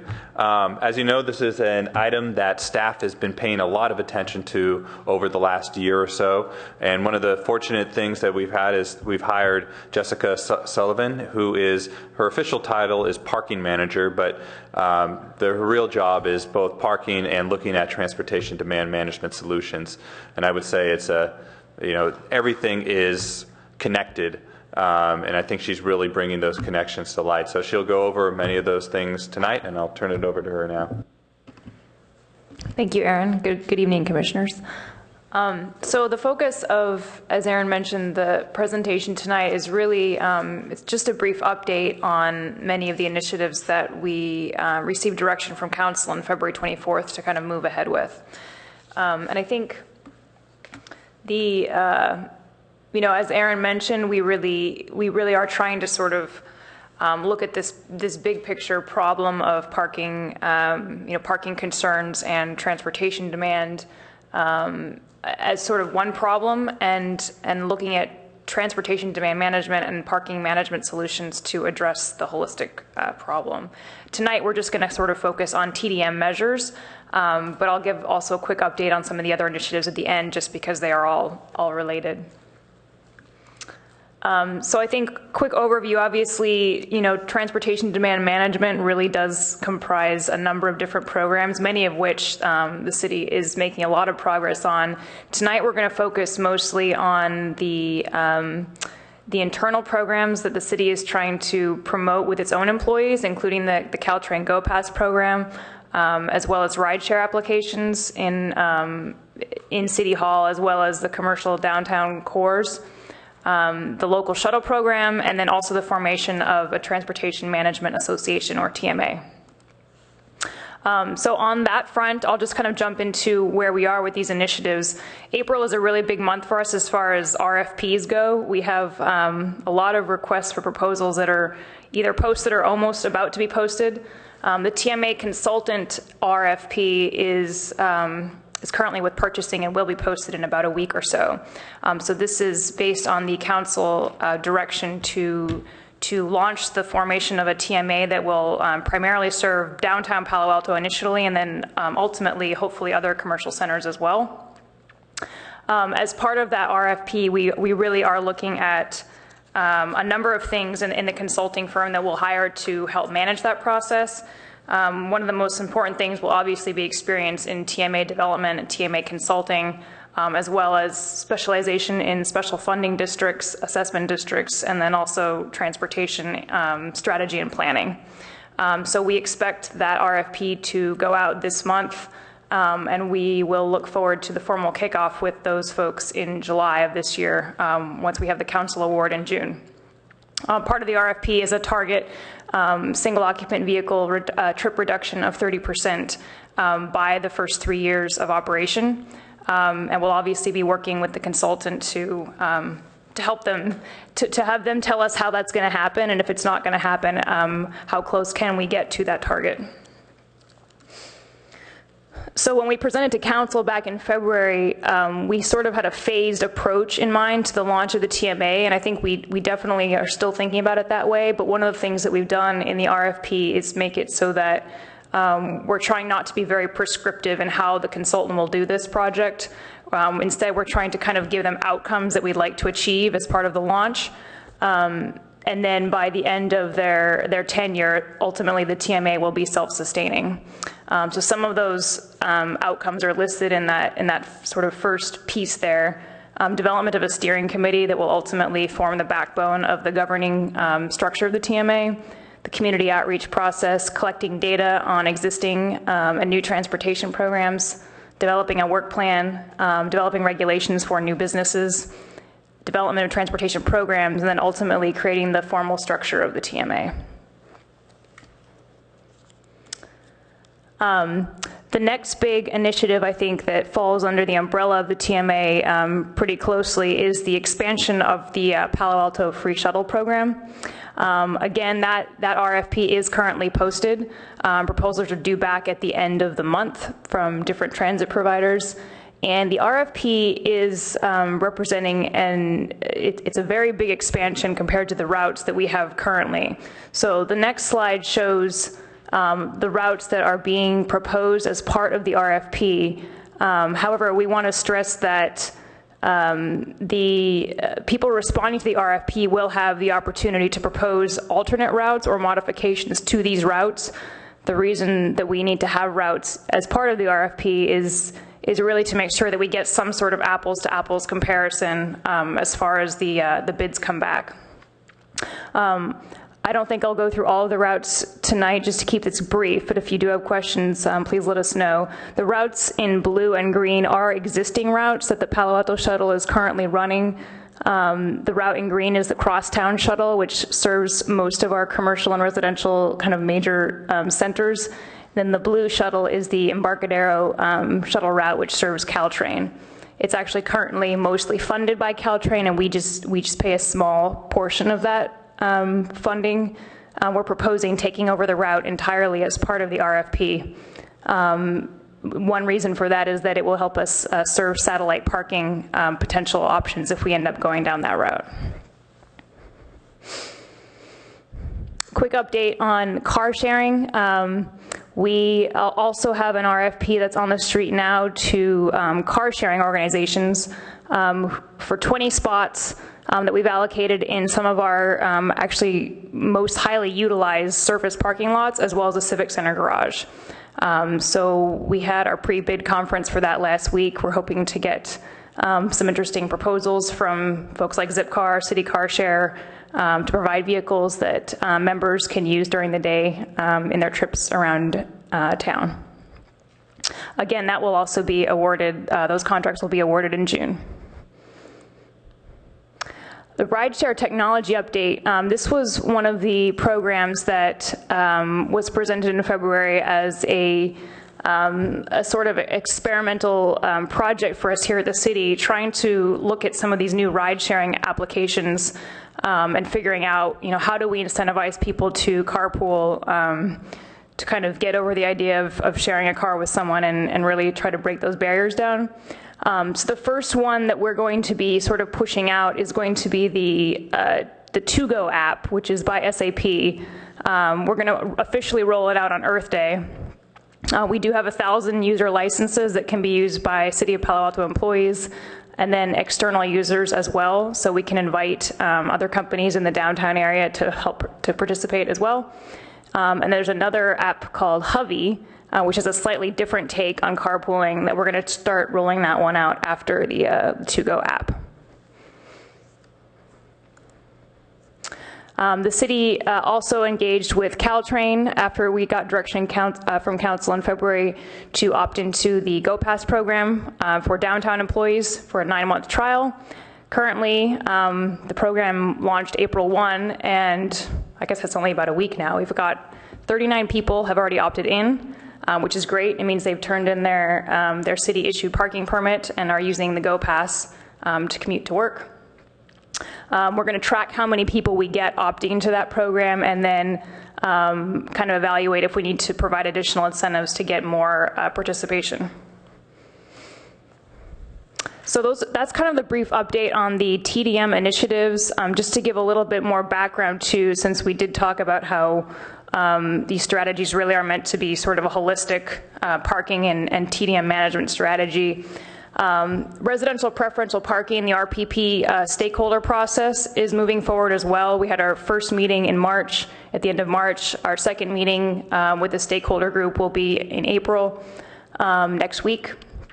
We are posting agendas and minutes from that stakeholder process which is informing the development of the citywide ordinance that will be that you'll be seeing a preliminary draft of in June, and then our sort of proposed final draft closer to August or early September. Other parking supply strategies that are in the works, the Lot R valet program.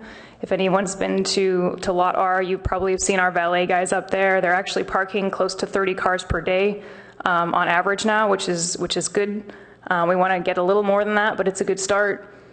The satellite parking, this is the concept where we would potentially look at the Embarcadero Road east of 101 to use as a satellite parking lot, and then shuttle people in during peak hours. The RFP for the design of that project is out and should be awarded or put forth to council for consideration in June. And then we're also working on a series of RFPs to upgrade some of the technology in our garages, so things like parking guidance systems and potentially revenue access controls in our downtown garages. So that is the update of TDM. Thank you. Thank you very much. Who wants to lead us off? Commissioner King, go ahead. Thank you for the report. Let's see, a couple questions. So on when we say target 30% a single occupancy vehicle trip reduction, if somebody drives their car from, Pleasanton, parks in a satellite lot, and then comes in via some shuttle mechanism, is that considered an SOV trip? Or do we know that even yet, what we're calling? I think at this point, we haven't made those definitions yet. That 30% number was, it really came from the colleagues memo that council issued back in October of last year. We're going to rely on the consultant to help us really develop the real metrics. So I could tell you something, but it might not be what we ultimately end up doing. Okay, so somebody just threw that number out there and said, it was part of the colleagues memo, and we think it's a good number. Based on other discussions we've had with, with Stanford and some of the other strong players in this area. Mm-hmm. And then so when you mentioned, for instance, I'm curious about these valet programs, and you may not know a lot of details, but it brought up the question of, you said 30 cars per day. Do we know how much we're spending on those valets? Yeah, we're spending, it's $104,000 for the 1-year contract with the parking company. And that's five days a week or something? Yeah, it's 5 days a week, and right now we're in operation 8 to 6, so it's 8 a.m. to 6. $2,000 a week, am I right, roughly? About 50, if we say 52 weeks a year, yeah.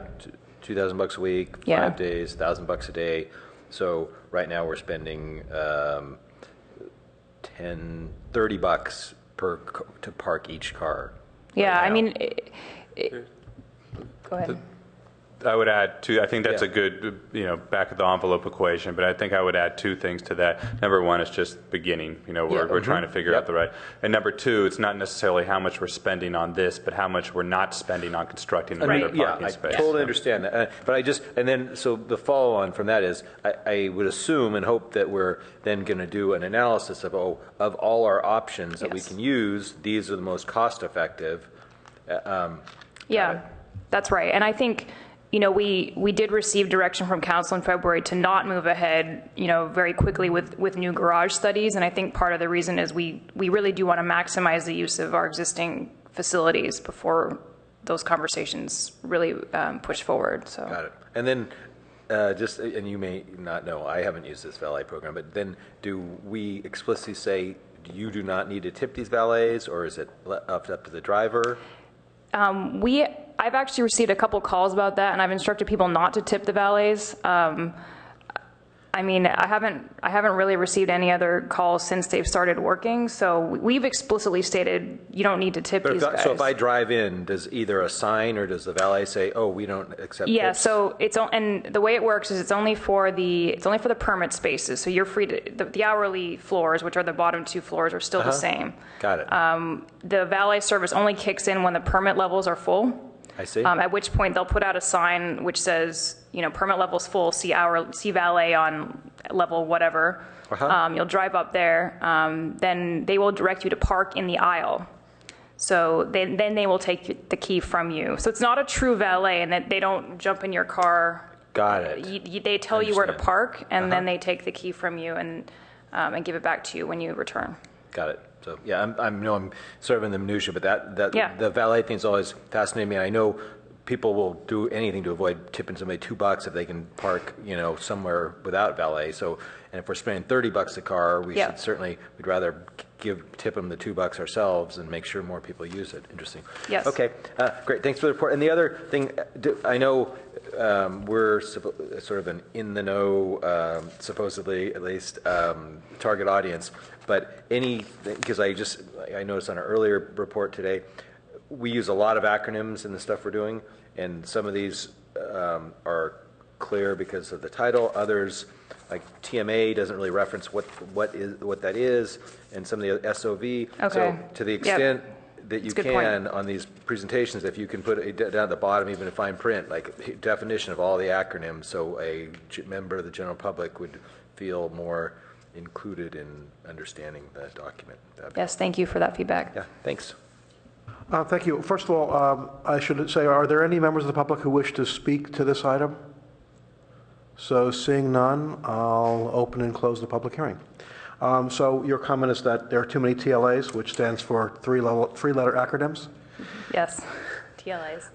Okay, and the next, how about Commissioner Olchek? Welcome to the team. I feel like parking manager is not quite, on a business card, you'd want to add like a little asterisk that said, in the city that thinks that parking is the biggest problem in the world, so it would elevate the sort of, I would suggest that you include members of the Planning Commission and potentially other, I don't know if the City Council counts as employees of the city, but in some of these programs that you're including city employees in, so that we can get more familiar with them. I think if I had an opportunity to sort of look through an app, it would help me to sort of understand how that is adding value. So I would consider expanding that to potentially commissioners and other influential residents that are involved in this process. I don't know if you have sort of local committees that are participating in some of these processes, but if they are included in, for example, I don't know what you've been called. For instance, the ride share you're talking. Yeah, just so they can get familiar with them. I think it's hard to sort of appreciate its value without tinkering with it. Yeah, it's a great comment.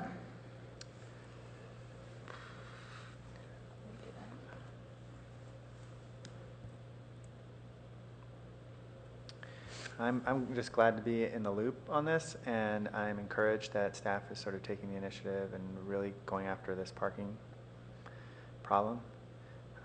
And I hope that with you here in charge that we continue to make a lot of forward progress, because it's been slow going, and not because of a lack of, I think, true interest on behalf of decision makers of our city, but because the issues are really complex. Mm-hmm. But I always think we should not be reinventing the wheel, and we should look to our neighbors. And so hopefully we can get to the end of this very lengthy informational process quickly and have opportunities to actually make changes in our planning commissioner terms. It sounds like I'm being skeptical, but it could possibly take that long, and I would hope that I could be a part of that process. So. Thank you. Acting Vice Chair Tanaka. So yeah, thank you for the update. This was quite informative. Sounds like a lot of good work is coming along. So it struck me as $30 per car is awful expensive for a valet of a car, is it not? Or is that just the going rate? I don't know. Maybe you could speak to that. It's just the hourly rate, and for how long they're there with 2 valets there. So it's something. That's why we're doing it as a pilot. It may make more sense in the long run to park them within the city hall garage, where we're paying the same amount, and they end up parking more cars, and it drives the cost per car down. But I think it's our responsibility to also look at it from both what we're spending per car here and what we're saving per car by not constructing another garage. Okay, so if we were to do the time value of money, 30 cars, what is $30 a car per day equate to in today's interest rates? Yeah, I know those. Offhand, I don't know, but those are all the exercises that we're going to have to go through. But what I would suggest is that we go through them after we've gone through this pilot phase to actually see what the cost per car is. Okay. What should once we're in kind of volume, what would the cost really be? I mean, it was the maximum 60 cars, am I correct? So I can maybe shed a little more light. We interviewed, I think, or we reviewed 6 or 7 proposals from different valet companies. These guys were not the cheapest, but I think they were the second cheapest company out there that we felt would really still do a great job. This is a trial program, and one of the reasons we put it at Lot R, even though it's a small garage and the kind of potential is less than maybe Civic Center, is that it is a high-use garage, being kind of near Palantir and some of the other, technology venture capital companies. It does get a lot of demand, and one of the things we've been struggling with, as you know, is selling more permits. We saw the demand of permit sales actually really decrease in the last couple months, and everybody was looking at the garages and saying, no one's parking on the top floor. We're finally getting past that, and these guys are helping do that. So if they are successful, we can get they've said that we can get close 45 to 50 more cars in that garage by using the service. Then we'll take a look and see, maybe it makes sense to move it to a different garage like Civic Center.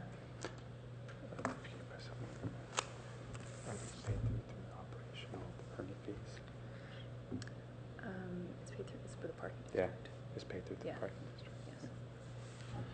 Yeah, we're just, what we have to look in the long run too is the way that the permit fees work, and permits, what we charge for the permits can be used for operational costs associated with the garage.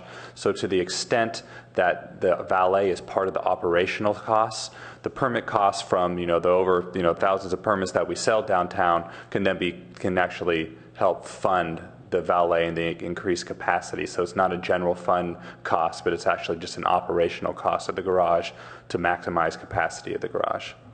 Okay. Anyways, I applaud the effort for trying to do this. It's something we should experiment and pilot and see. But I'm very interested in seeing the metrics in terms of how it actually. I think it'd be great to present it to the commission at some point, what the results of the pilot are. So in terms of the proposed shuttle programs, I think it's a really great thing. I think University Avenue, it's a bullet train stop. I think having shuttles and having them go out through the city is actually a good thing. It should reduce the number of SOVs or single occupancy vehicles. So I think that's a really good thing. I think that's a strong program. How's that program going to be funded? So we have commitment from the city manager to fund the shuttle for this 3-year program that we're going to be looking to hire the initial providers on.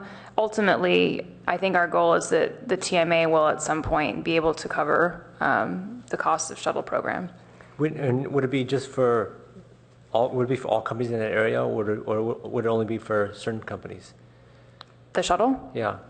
The RFP we have now is it's for routes that would serve anybody. Oh no, I'm saying so any resident, anyone can take the shuttle from anywhere. Yes. Okay. Okay, that's great. The exception to that would be the proposed East Bay commuter route. There might be a small service charge on that route, but that's up to the transit providers to propose. Okay.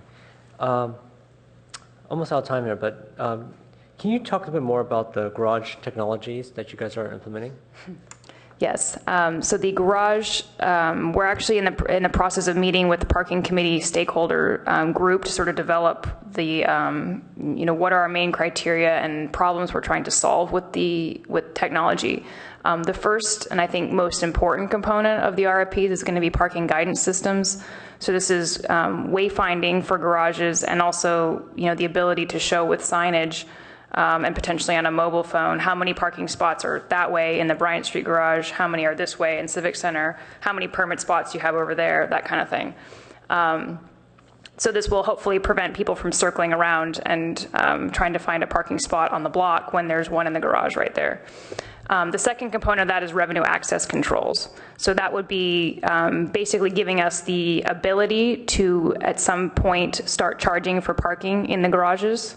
And the discussion is also going to extend to on-street parking, although right now on-street parking is not specifically funded as part of what we've, basically what we've secured funding for.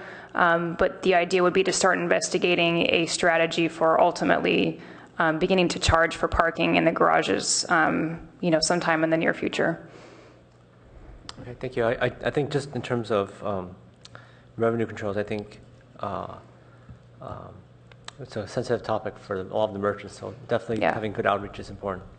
Yeah, and that's part of why we're doing the stakeholder outreach and kind of vetting the pros and cons.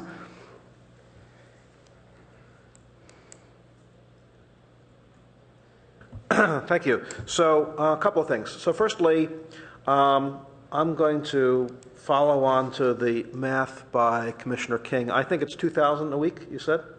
$2,000 a week is $400 a day for 30 cars, is $13 per car, not 30, so I'm not sure what you said, whether it's 30 or 13, but anyway. But assuming that we have 30 cars, that means that you can give out 30 more permits.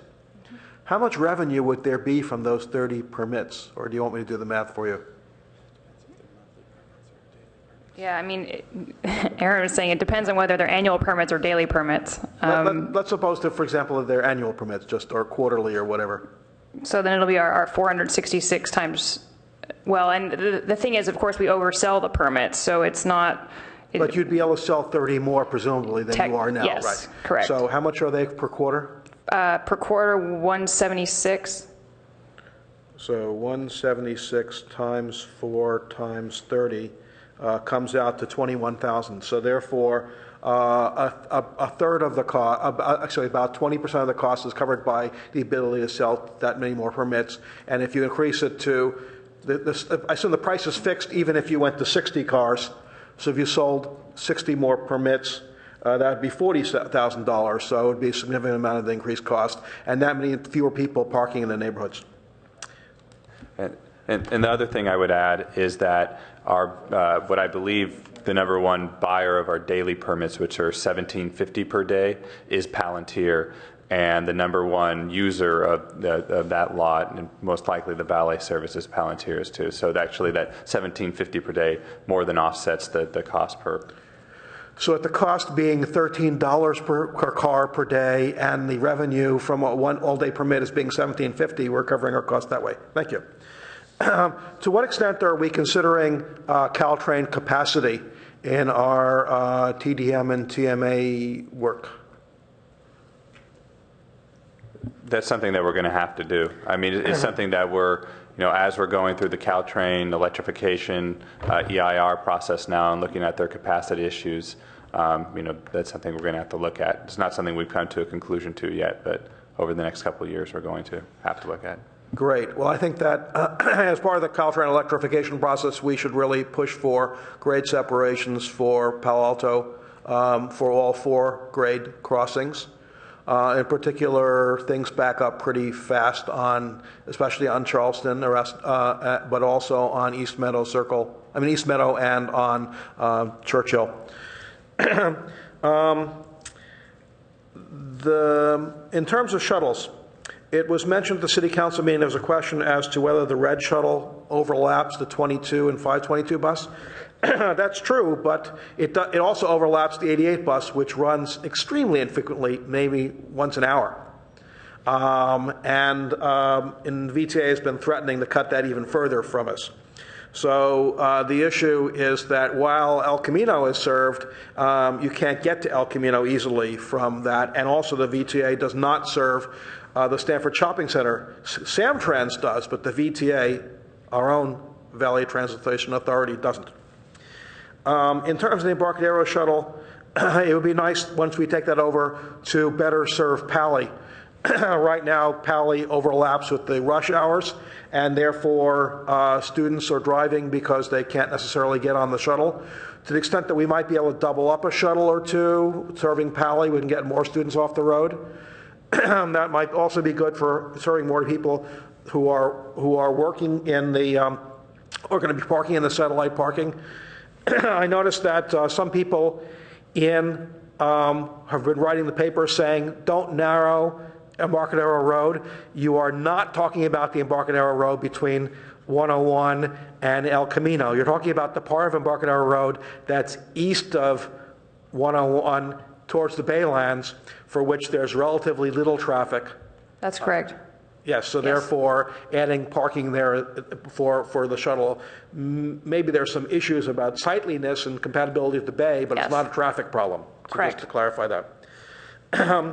One thing that might be considered is whether, considering the amount of money we're thinking about spending on all these shuttles, how about if we simply gave a VTA Echo Pass to every resident in Palo Alto over the age of 5 and every worker in Palo Alto, and said to VTA, we're going to buy all these passes en masse. How about if you just give us lots of transit and, and you count ridership based on the fact that we're giving you tons of money? Is that something that can be considered? I'm not sure I can speak to the politics of how that works. I think the challenge with EcoPass, I think we've all acknowledged, it doesn't serve it doesn't serve us the way we need it to serve us right now. And the routes we've developed have all sort of been vetted in some sort of community process where we got feedback that said this makes sense for our community. I think at the end of the day, the TMA is really going to take a very active role in developing the routes. It's going to become our sort of regional transit manager, and I think it will serve that role. It's an interesting idea to offer them a lot of money, but I don't know if we can do that. Well, one of the things that happened is once upon a time, before VTA was formed, there was a Palo Alto bus company, and it had the route 82, 84, 86, and 88. All of those except the 88 are gone. And instead our money is sent south to provide transit elsewhere in the county. But part of the reason for the most recent changes is something called the concept of operations, in which they're doing it based on ridership. But if you say money equals ridership, I guess the Supreme Court says money equals speech, we can sort of say money equals ridership. Then we give them money, they treat it as if it's virtual ridership, whether people ride or not, and give us the service to correspond. So it might be worth a try to consider about that. You can consider that. Yeah, anyway, it's worthwhile exploring. A couple final things. We should think about more emulating what Stanford does. Stanford University charges for parking. The Stanford University employees, not even faculty, get to park for free. Now, I realize that there are union contracts and other contracts with city employees. If the city employees had to pay for their parking permit, and let's suppose that you raised everybody's rate of everybody's salary who worked in City Hall by that a certain amount, so that essentially is a wash for the employees, you see a lot fewer people opting to pay for those permits. And I think that would make a difference rather than simply saying give them back. If you actually had to pay for them, it might have a psychological difference. And I think that's something that might be considered in terms of this. Also, the issue is, and I'm going to echo what Commissioner Olczak said with respect to other people to consider these apps. I would suggest that you get the HR directors of the companies located in Palo Alto to try them. And therefore, they might consider whether they want to sign on to paying for them for their employees, if they like them. And I think that would help a lot. And finally, in terms of how to finance this in the long run. So I think that the financing of a TMA and TDM measures can be done partly through a transportation impact fee. But I'm also a fan of a mellow ruse district that would actually be citywide. In some sense, these shuttles not only benefit the businesses, but they also benefit the residents. So to the extent that they benefit the residents, charging the properties a small fee, and charging the businesses a larger fee because of the TDM measures that would apply for businesses would be much greater in terms of, for example, shuttles to East Bay or San Francisco or wherever. In terms of that, we could have Belarus fees don't have to be fixed price; they could be different prices. and charging the residents a penny a square foot a year, for example, and charging businesses a lot higher rate, would allow for a vote of the public in which it's still one parcel, one vote. But you could pass it even if the businesses were not so inclined to fund that. And that could fund TMA measures, TDM measures, could have a citywide TMA in some sense that would affect totally all of the commutes. And would pay for the shuttles, and I think that would be a good thing. We should also consider the school district is not going to bring back school buses. There were school buses before Prop 13. We should consider whether, to the extent that we can provide these shuttles to provide, for example, service to particularly the middle schools and the elementary schools that are choice schools, and how we can better service those to take parents off the road. In terms of transportation impact fee, I understand it's for the morning commute. It's for the afternoon commute and not the morning commute. And the afternoon commute does not include school commutes. And therefore, it's not clear that the money can be used from the transportation impact fee for reducing our parents and our school kids on the road. But to the extent that the transportation impact fee applied to both the morning commute and the afternoon commute, then the morning commute, improving the morning commute, could be done by getting school kids off the road and their parents. And in particular, the biggest problem that we see on Charleston Erastero is all the schools along there and the school commutes particularly for Gunn, for Terman, and for Hoover. And to the extent that you could ameliorate those commutes, I think that would help a lot. And I think that this is has the potential to really improve things, and I appreciate all the work that you're doing. And I thank you very much for your comments. And anybody else on the commission want to weigh in? So with that, we'll close the item. Thank you. And we have a few other things on our agenda. So the first thing is we have the approval of the minutes of February 12th and February 26th, which the commissioners have received electronically. Do we have a motion for approval? Motion. So we have a motion by Commissioner Olchak and a second by Acting Vice Chair Tanaka. All in favor say aye. Aye. All opposed? Nay. No opposals. So everybody is approves. 4-0 vote with Chair Michael absent.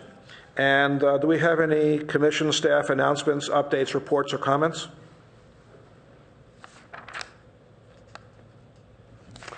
Yes? Since it's my last meeting, I'd just like to thank the Planning Commission for these last 2 years. It's been short, but it's been sweet, and I've learned a lot from each one of you, and I'm looking forward to you getting back to fully staffed Planning Commission up to 7. I hear that we actually did receive some applicants, so it looks like that will happen sooner than later. So thank you very much, and I'm right up the Grand Boulevard, so hopefully we'll stay connected. Thank you, and maybe you can come back and visit us and tell us how the Grand Boulevard has been working in Redwood City. I can do that. Well, thank you to Assistant Director Acknin for his excellent service to us. And if there's nothing else, this meeting is adjourned at 8:38 p.m.